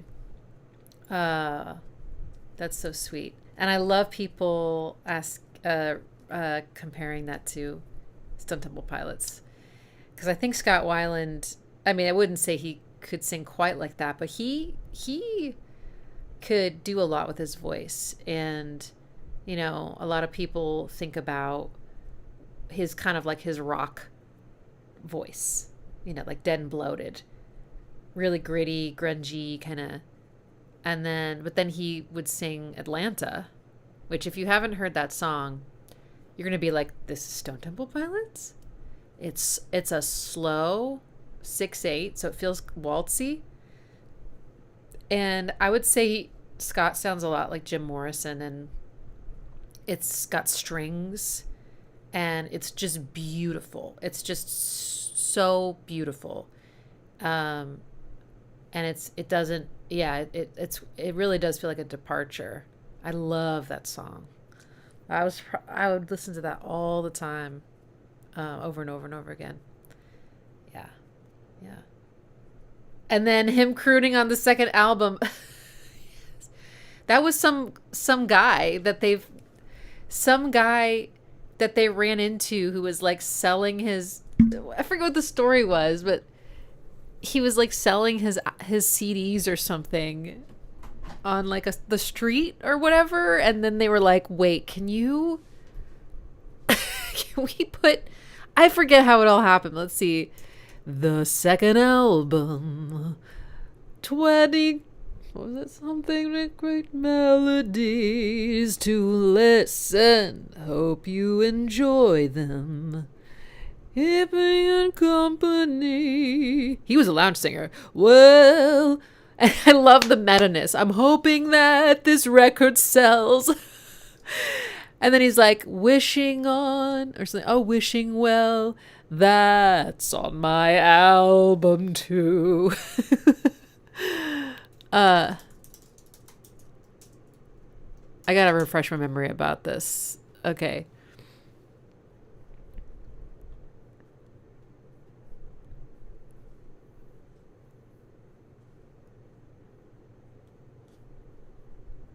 "12 Gracious Melodies." How do I find out? I remember looking it up, but how do I find out about it? Seattle. Okay, here we go. While the copyright warning goes away.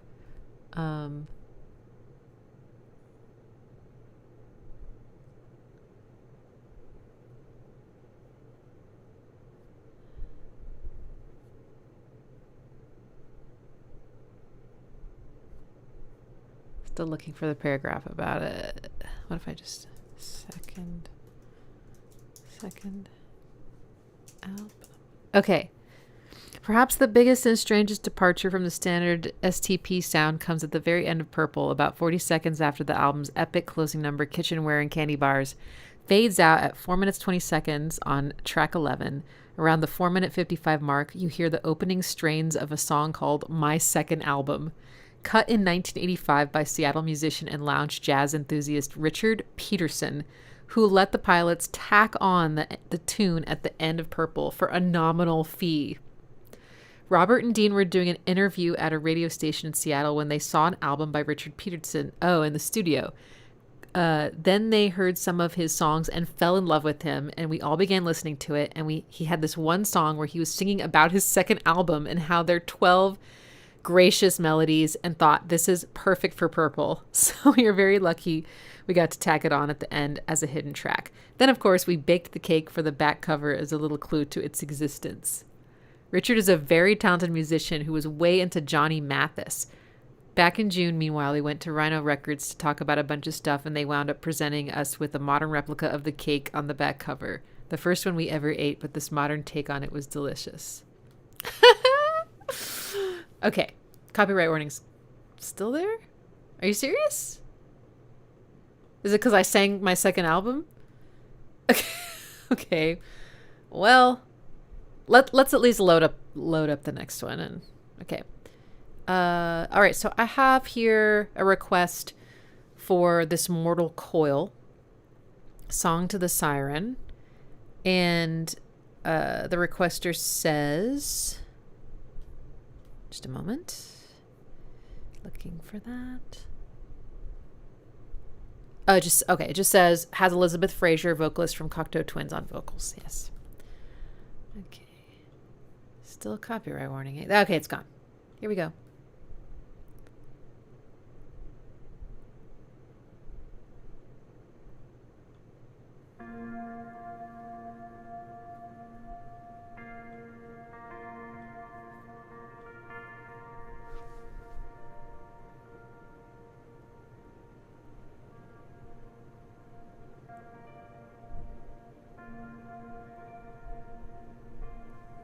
On the floating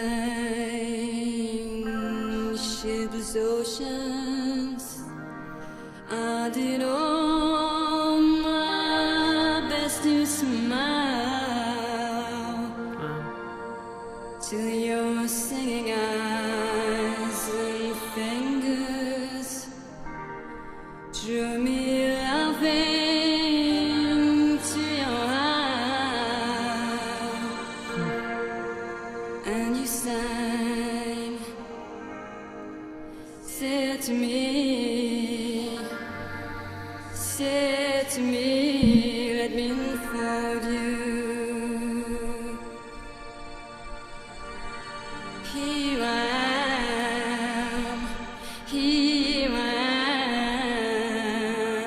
am, waiting to hold you.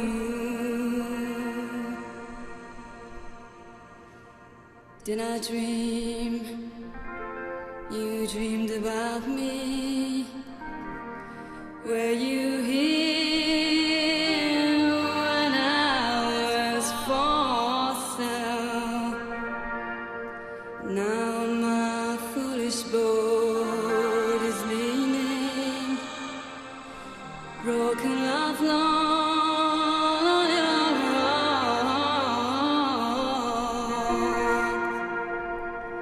For you sing, touch me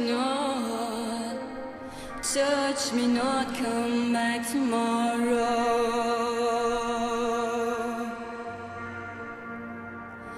Oh my heart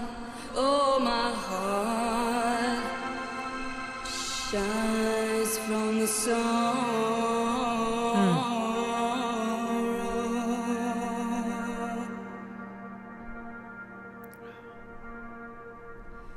Well, I'm as puzzled as a newborn child. I'm as riddled as the tide. Should I stand amid the breakers, or should I lie with death, my bride? Hear me sing, swim to me, let me unfold you. Here I am,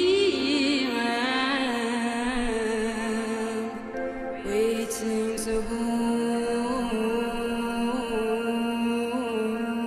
you.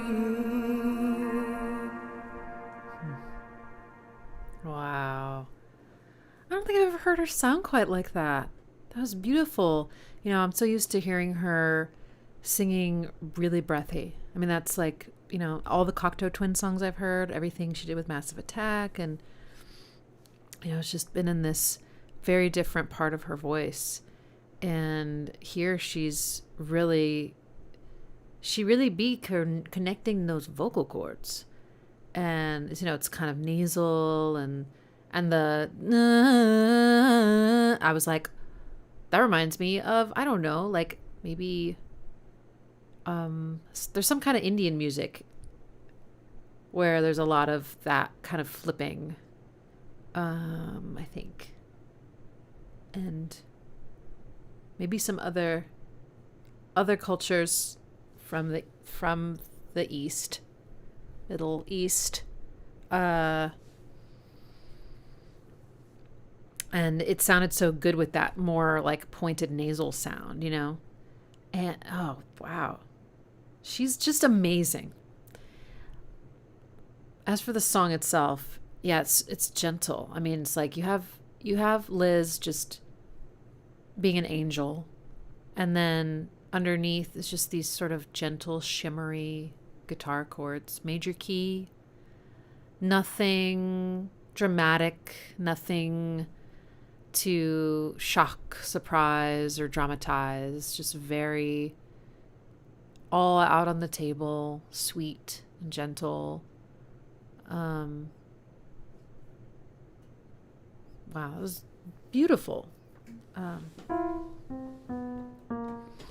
These chords. Sorry.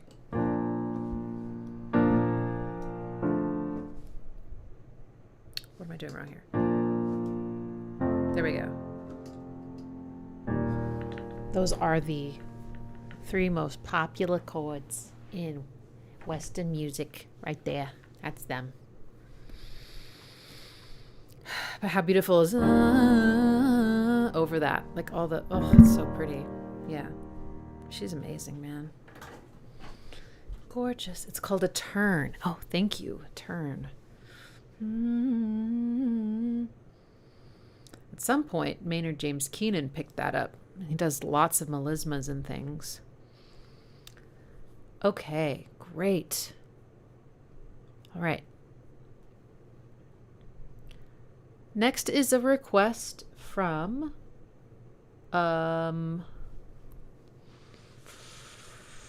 Venison-tron, which is Anna von... Oh, this woman. Anna von Hausswolf. I can't pronounce this. I'll just put it here in the chat and you can. I just got a hunger pain, but maybe I can get myself a snack. Okay. I will put this right here for you. Oh.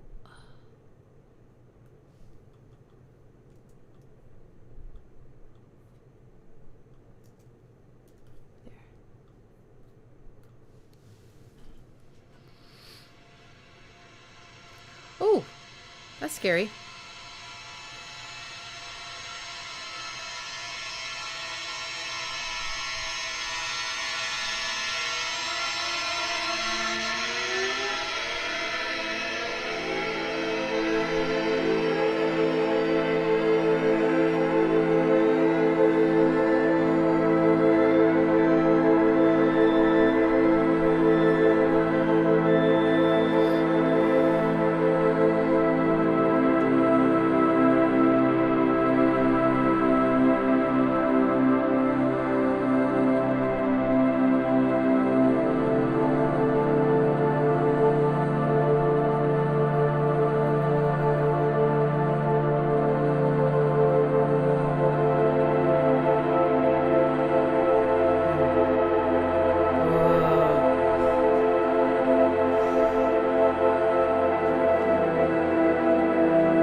Remember what we were saying about organs earlier?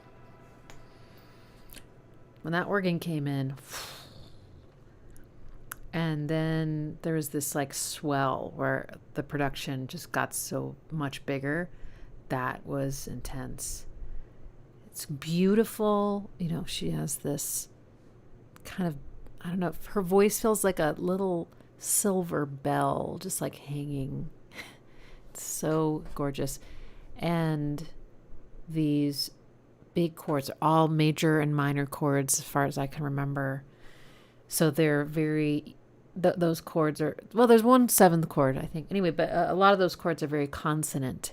So they resonate really beautifully with each other. There's no dissonance within the chords, but there's a story being created by how they relate to each other, like the order that they come in and which one is considered that sort of home feeling where everything comes to rest. Okay, this is cool. I just had a thought that like, I you know, a lot of music is tonal, meaning it has that sort of center, that sort of, that single note where everything kind of is magnetized to, and where everything sounds like it's at the very end, but it also sounds like the beginning. I always say it like it sounds like the beginning and the end. You know, that's where you start and that's where you finish, and it's, you know, the same. And it's kind of an interesting thought about if we're thinking of it through the lens of death.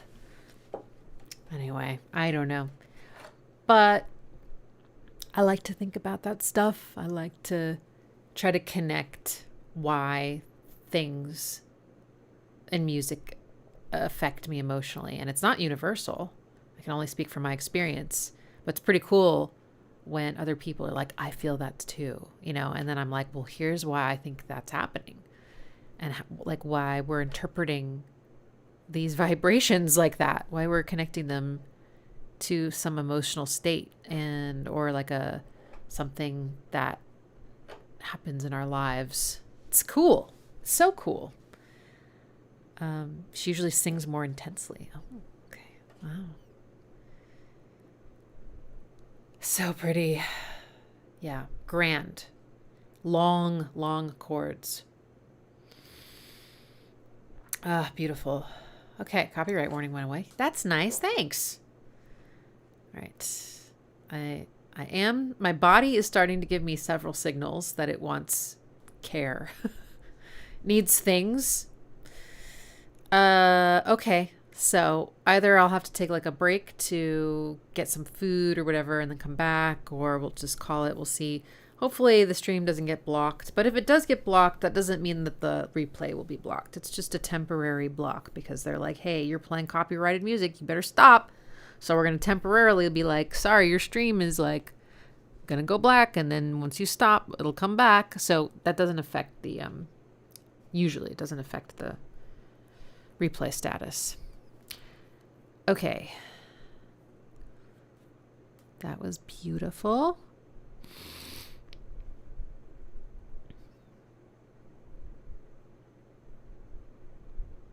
Venom has requested Autechre, Bladelores, 12 minutes, 20 seconds. Okay. Second half of this track has this spacious, warm, bright homecoming feeling where you become one with the matter in space once again. NTS Sessions has the ending part going on for 1 hour. Wow. Okay. Well, I think I can last through this one before I have to take my break. So let's do that.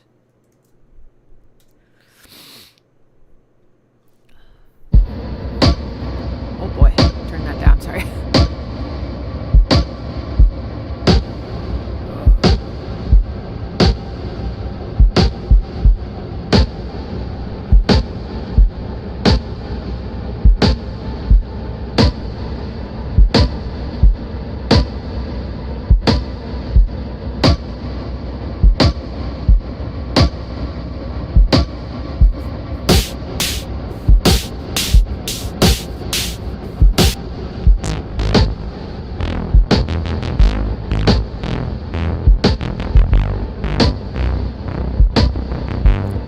snare is tonal.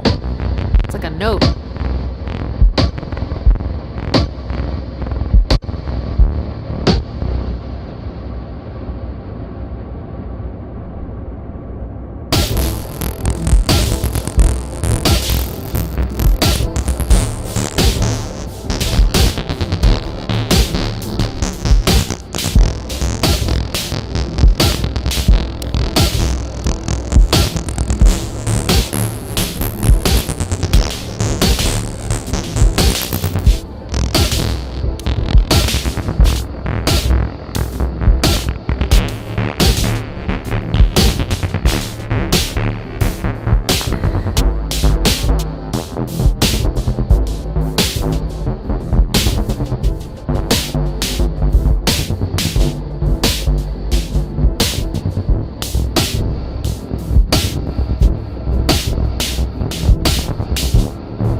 This is granular synthesis.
Yeah, that last part is so cool. It's actually like a chord, but it feels like there's something weird about it. Like, so I was thinking granular synthesis, which is like where you take a little tiny piece of something, some sound, some other, like even a piece of music. You could take this like tiny little slice, like a half a second, and it can be like essentially looped and gone back over like a record needle, like really, really fast, and create these kinds of like chord textures. I have no idea, but that's what I kept thinking about, because it gives it sort of this otherworldly sound. It's like something you recognize but not, something about it's just off. It's like really cool. But it was kind of this let's see.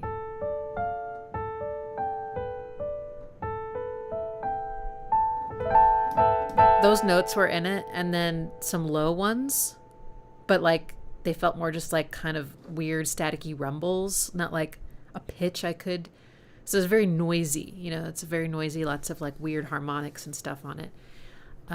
But that one persistent chord, which was going through a lot of the song and, would come up and come down, it kind of rose back up at the end, and then the drums faded away, and then it was just that chord.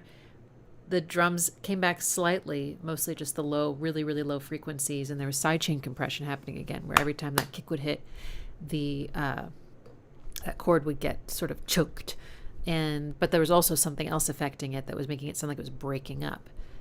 So there was a disintegration happening over time, and slowly getting quieter and quieter and fading away. But these high chord, pads essentially. I think it seems like a lot of people relate to that feeling of when you hear pads, it's like leaving Earth or, in some way. There's a...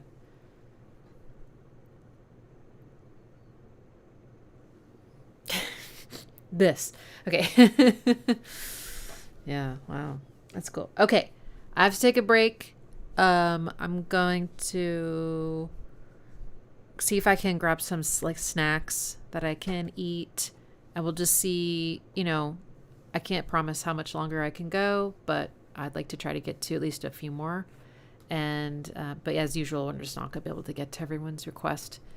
But I do sure appreciate these amazing requests. So, all right. While I'm gone, I don't know. Entertain yourselves. If I play music, it will probably get the stream blocked or something. So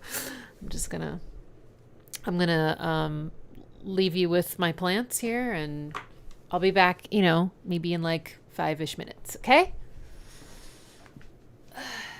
Do do do do do do do.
Okay, anybody still there?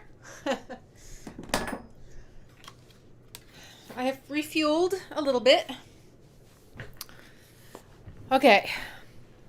By the way, I had my follow-up appointment, my last follow-up appointment with the orthopedist about my ankle.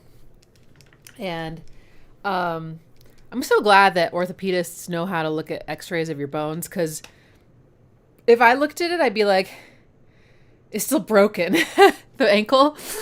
But she said, oh, that's looking really great. It's callousing. I'm like, all right, whatever. But I've now been cleared to resume whatever. I can do anything now.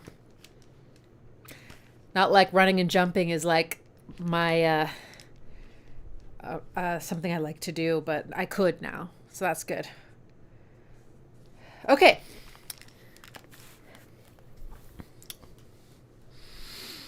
Okay.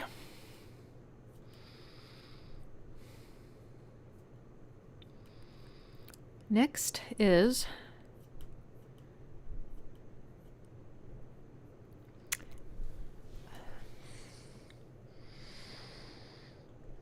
something. Okay.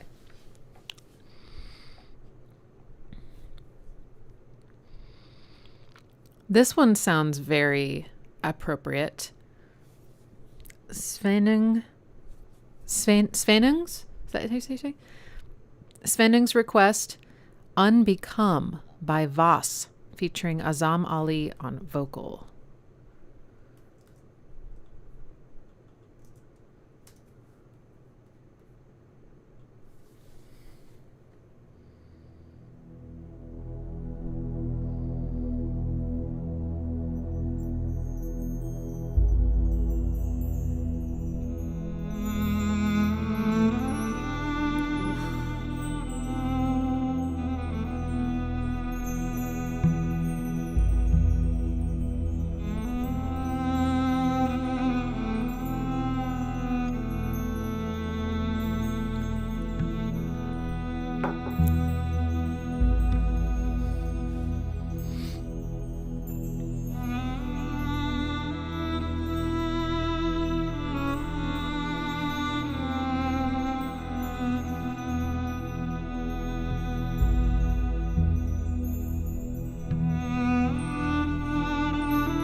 God.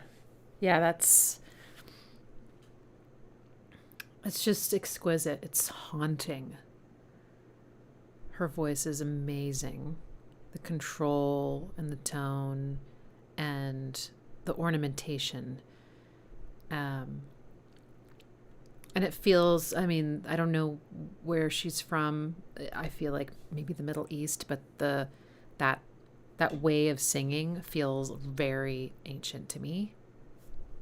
Just like, and so anything that feels like, you know, something from the beginning, not the very, very beginning, but, you know,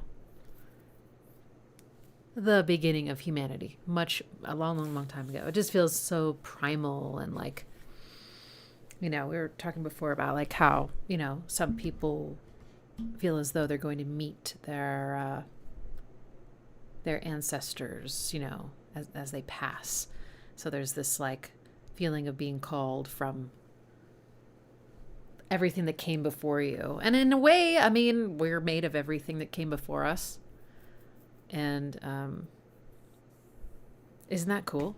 I love thinking about that. I'm like, okay, it's so cool to think about, okay, yeah, all the atoms in my body came from stars. That's crazy. But also, like, atoms in my body also came from, like, dead things and rocks and, like, you know, like, just, like, the collection of material from, you know, carbon and water and, you know, from the beginning of the earth. I mean, that's just crazy. Like, we're all made out of that. So yeah, it's a call from the past. She's Iranian Indian. Oh wow, cool. Yeah, so beautiful. And Phrygian is the mode it was in, which has a very haunting sound. It's this very slow, kind of like almost dark candlelit kind of environment that they created, though. I think it was E. I think it was like, so there was moments where she was doing major, like, and then it would go, and other times it would go back to minor. So both of these are a flavor of Phrygian.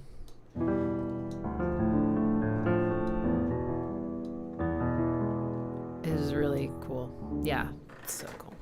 Stunning. I mean, and here's another request that actually is kind of related. Like, a few of you have said, like, this person's voice, just their voice feels comforting, or their voice is so beautiful. It's the last thing I would want to hear. So another one like that is a request for from Stubaka, Lady Divine by Alela Diane.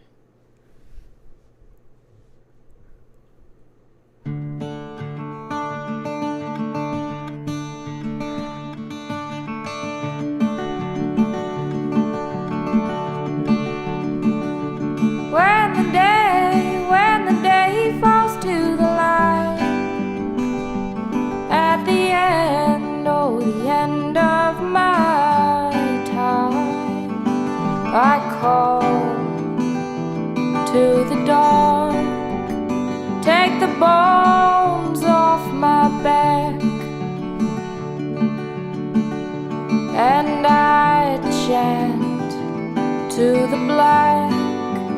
You were my lady divine, 'cause my children are in hiding, mortar and pestle they grind.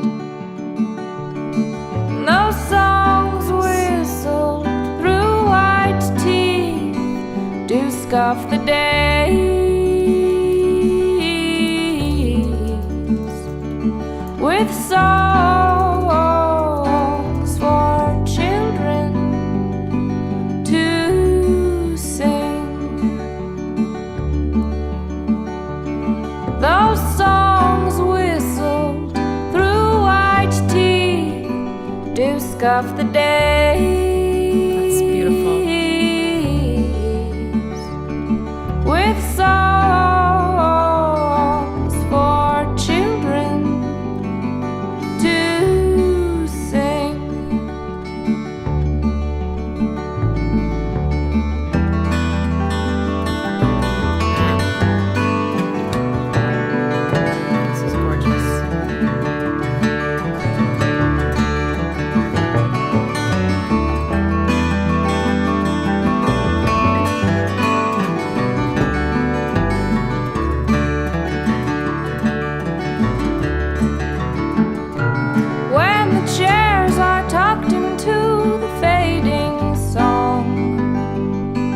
the silver of their pores has grown long. Oh, they call to the dark, take the bones off my back. Vocal harmonies are beautiful. And they chant to the black, you were my lady divine.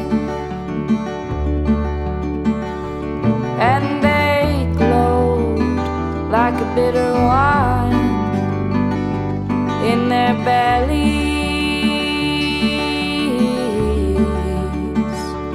'Cause the bones have been removed from their hunched over backs,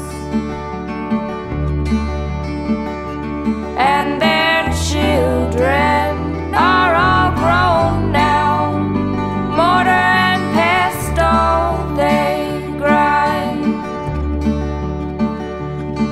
Those songs whistled through white teeth still scoff the days with songs for children to sing. Those songs whistled through white teeth still scoff the days. These lyrics are so pretty too. With songs for children to sing. Those songs for children to sing.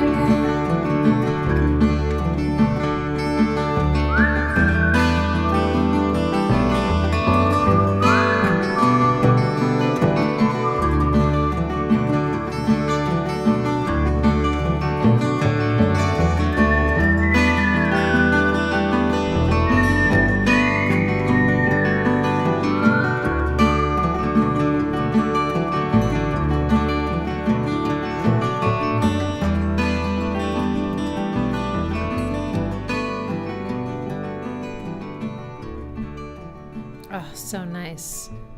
So folky. I kept thinking about High and Dry. This chord progression's great. It starts with this minor chord and then comes up to 4 and comes down here.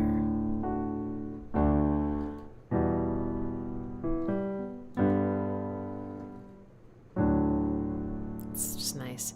You arrive home at the end, but then you stay there for a while. It's like very, still feels like very like this arrival sensation of like, oh, I'm here, but you know you're gonna go again.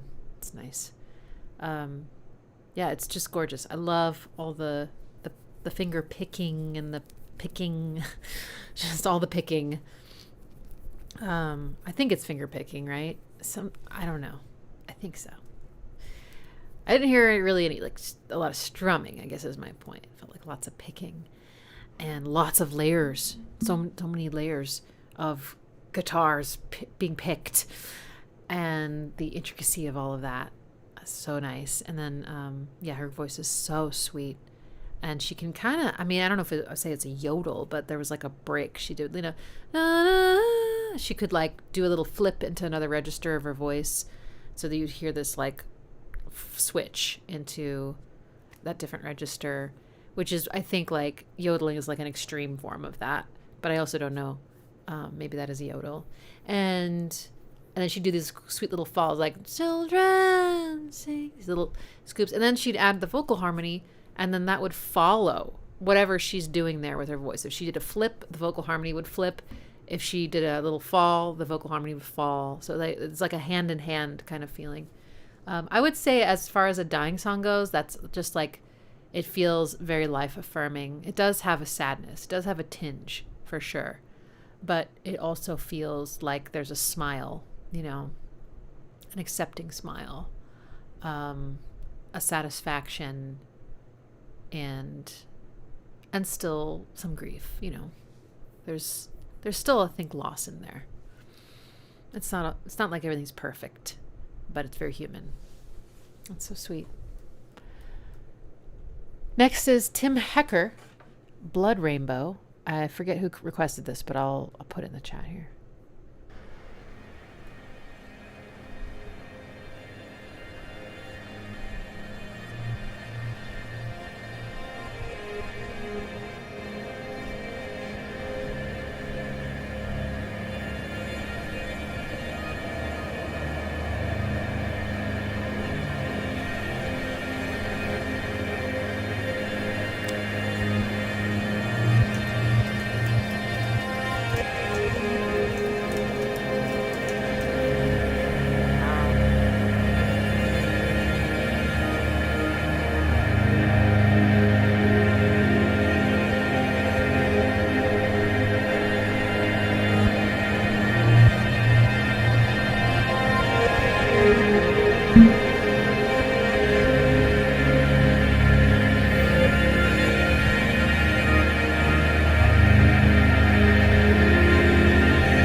Boy, could that go on for 20 minutes.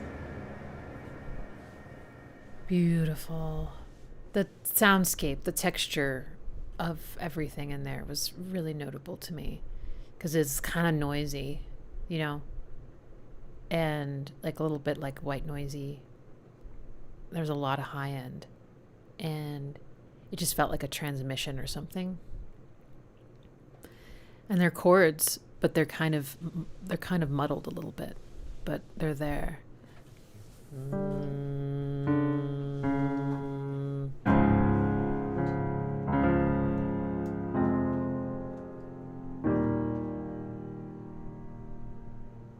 those are the chords that are in this track of mine that I need to finish.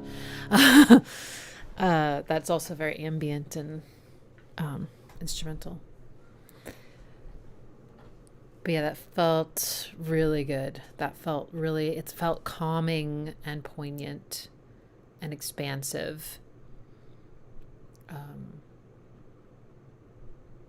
Blood Rainbow is a really interesting thing to imagine. That's very provocative. But yeah, that's a good dying song. We would just need to make it 20 minutes long, I think. Wow.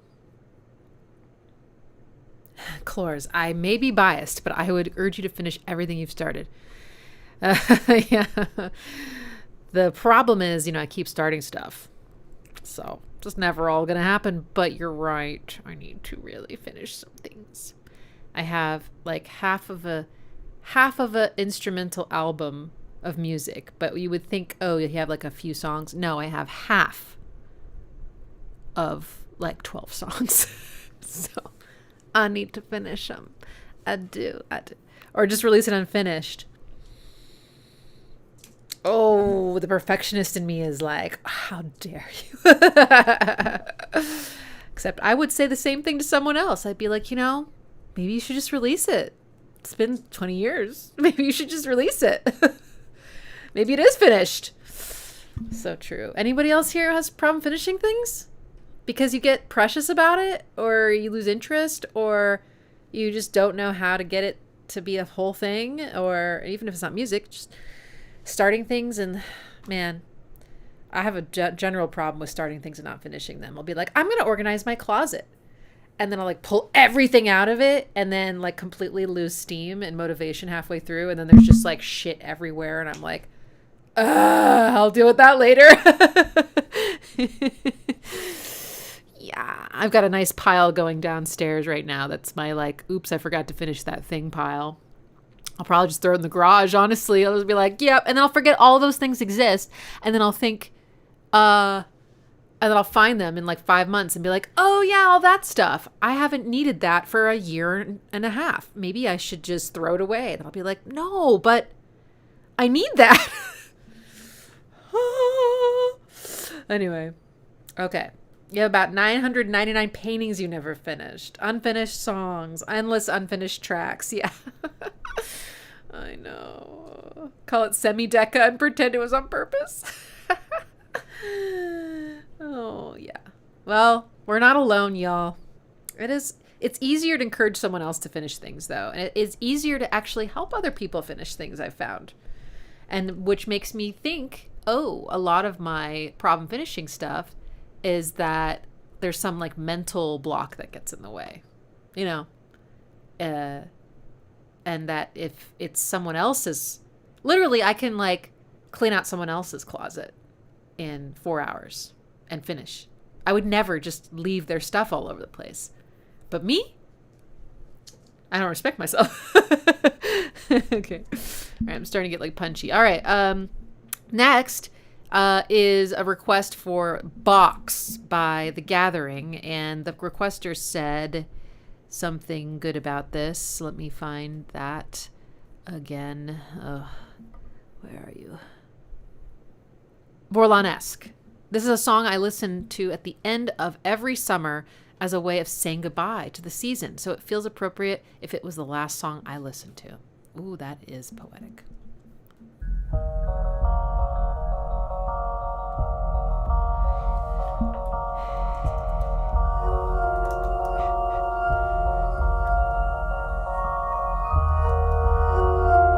Ooh, gorgeous.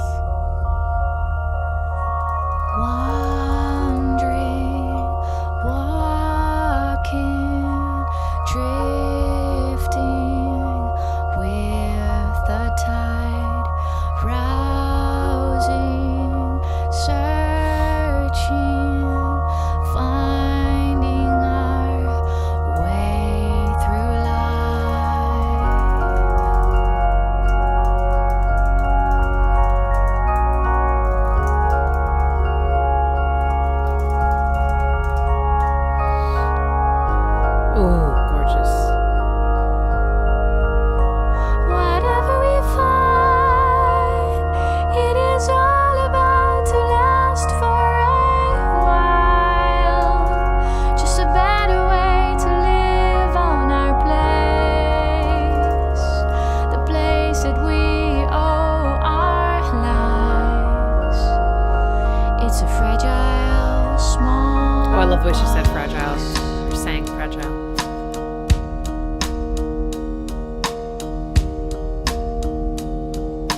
See, this beat feels like you're in two realms, right? You're like transitioning.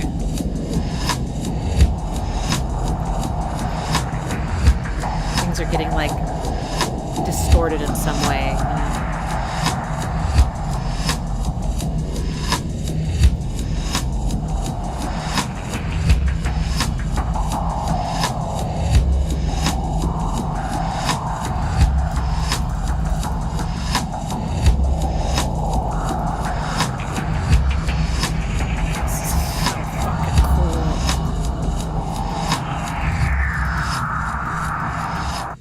Oh my god, that was awesome.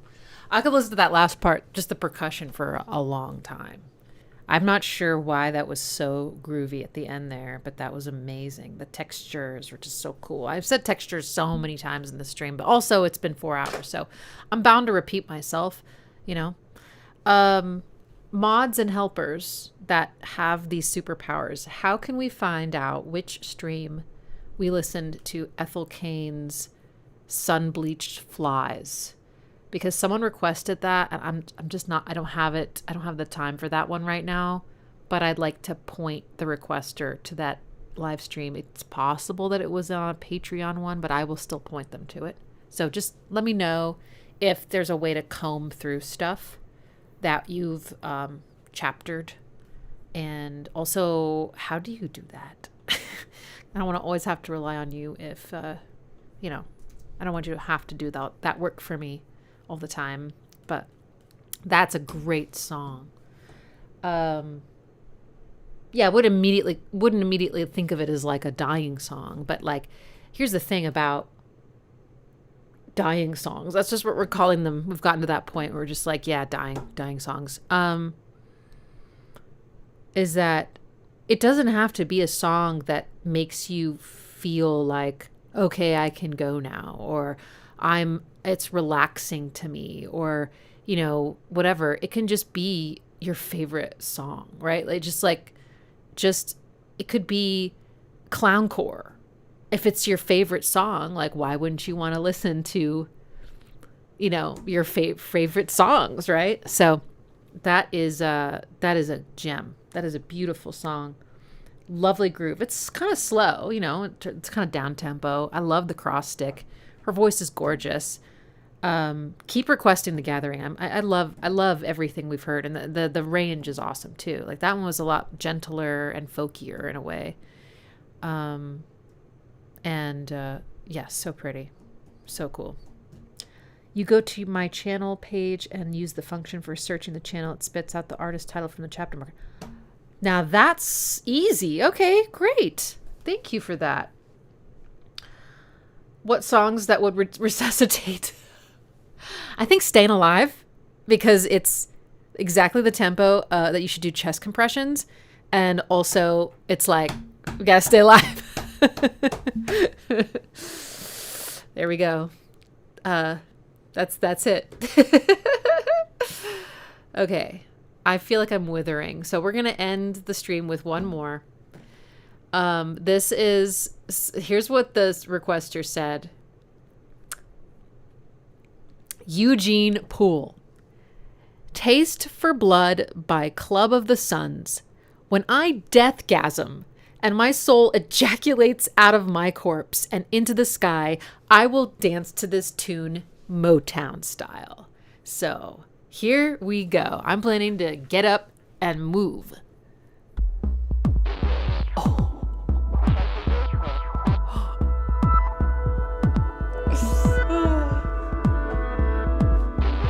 So cool.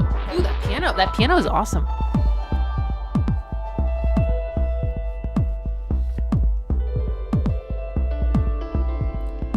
My ankle is ready for dancing.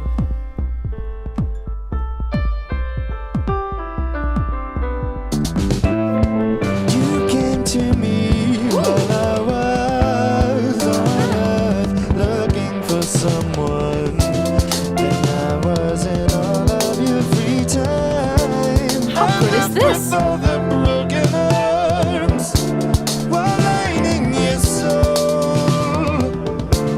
I trusted in your solid earth. And stories of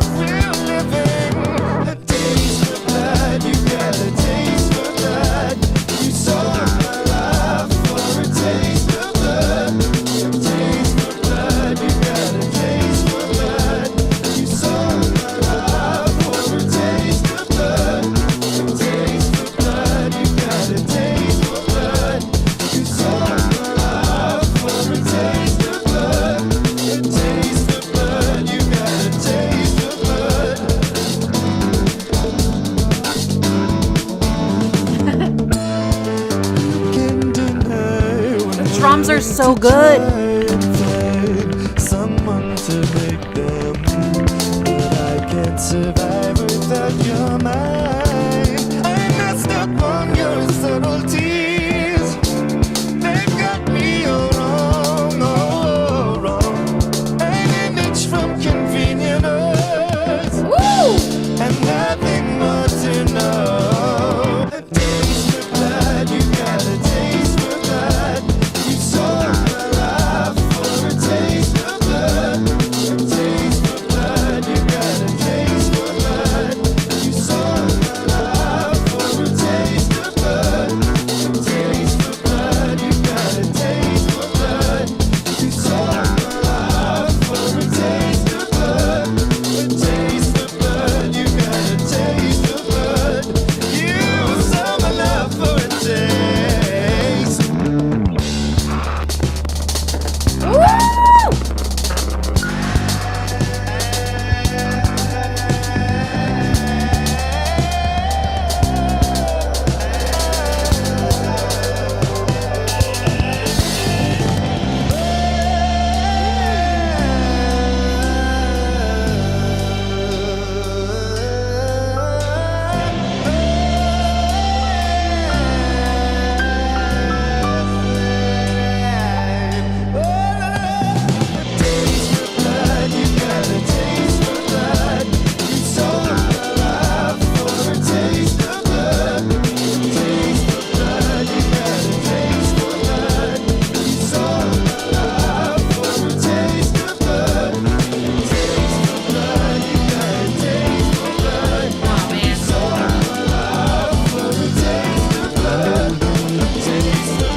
Hell yeah.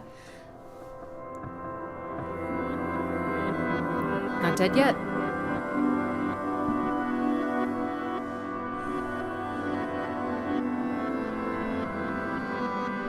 Man, I love reverse shit. What a cool song. Heck yeah. That's just a great song. I want to hear that again. The drummer is killing it. The vocalist is amazing. Those chords were so yummy and and oh, that middle part where he's just sort of crooning. Yes. Damn, that's good. Some good stuff. Death or Not, just a great song. All right. Well, thank you so much for this very, very special, rare, like 2-day long live stream of listening to these really special songs and having lots and lots of feelings with me about them. And I'm sure I wasn't the only one that was crying. And yeah, just thanks for being here on this earth with me. And please stick around for as long as you can so that we can keep listening to amazing music together. That's one of the things. I had a friend pass away 3 years ago, and our connection was through music. And she introduced me to so much amazing music, and we would just love music together. We would just absolutely just, I just remember just like, you know, we would go, oh, that part, and oh my God, you know, it was like this amazing exchange of like seeing each other through the music we loved and the parts of it that we loved, and knowing like, oh, you're going to love this. And then them going, oh my God, you know. And when she passed, I was like, she won't be able to hear any more music. You know, it was like this, like all the music that's going to be made from now on, she won't hear.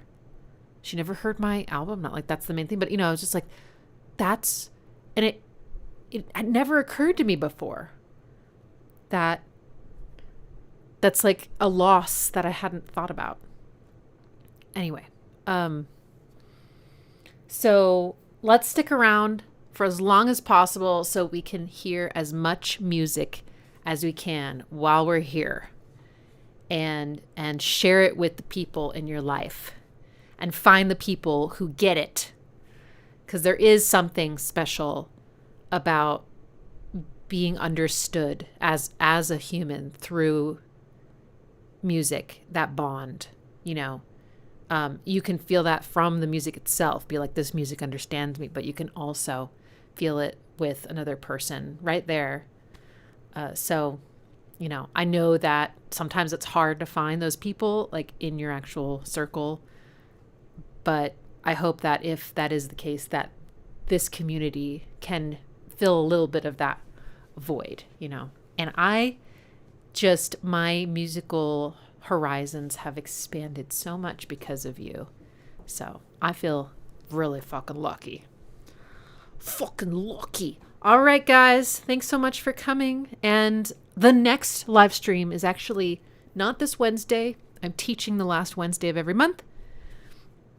But this coming Friday, 8 o'clock Central PM. I'm doing a live stream for the Australians. This time is terrible for the Europeans, so I hope you just sleep and watch the replay. I can't tell you what to do, but like, this time is not for you. So it'll be a good time for them, because I never live stream at a good time for the Australians, like pretty much never. So I think they earn this, and it's gonna be music from Australia. So, you know, Australian artists and bands. So that's happening from 8 to 10 Central this Friday for me, and for the Australians, it's like Saturday at like lunchtime, or late morning lunchtime. And then the following day, Saturday, if you're a patron, we're going to do our song request listening party. And then at noon and at 4 o'clock Central, Mom's coming over, and you know what we're doing? We're exposing Mom to more amazing drummers and supporting her in, in having a career. So, I hope you'll come and make a request if you can, and consider buying her amazing art. Oopsie. On her Fourth Wall shop. Fourth Wall Reppy. If you search that, you'll find it. Isn't that amazing? And I don't have the t-shirt on me, but she has a really cool sun t-shirt. Anyway, so I hope you'll come and hang out with me and my mom. She's where I get all my passion from. So that's what's up. And then there's going to be one on Sunday. And I don't know what the theme is yet. It won't be this, but at 1 o'clock oh yeah, of course I know what it is. It's the last Sunday of the month. So it's Torture Me Live next Sunday at 1 o'clock Central. So it's going to be a very live streamy weekend. I'll see you whenever you want to come show up and can. And have an amazing week and a good weekend, and live your life. And we'll see you soon. Stick around. We need you. Bye.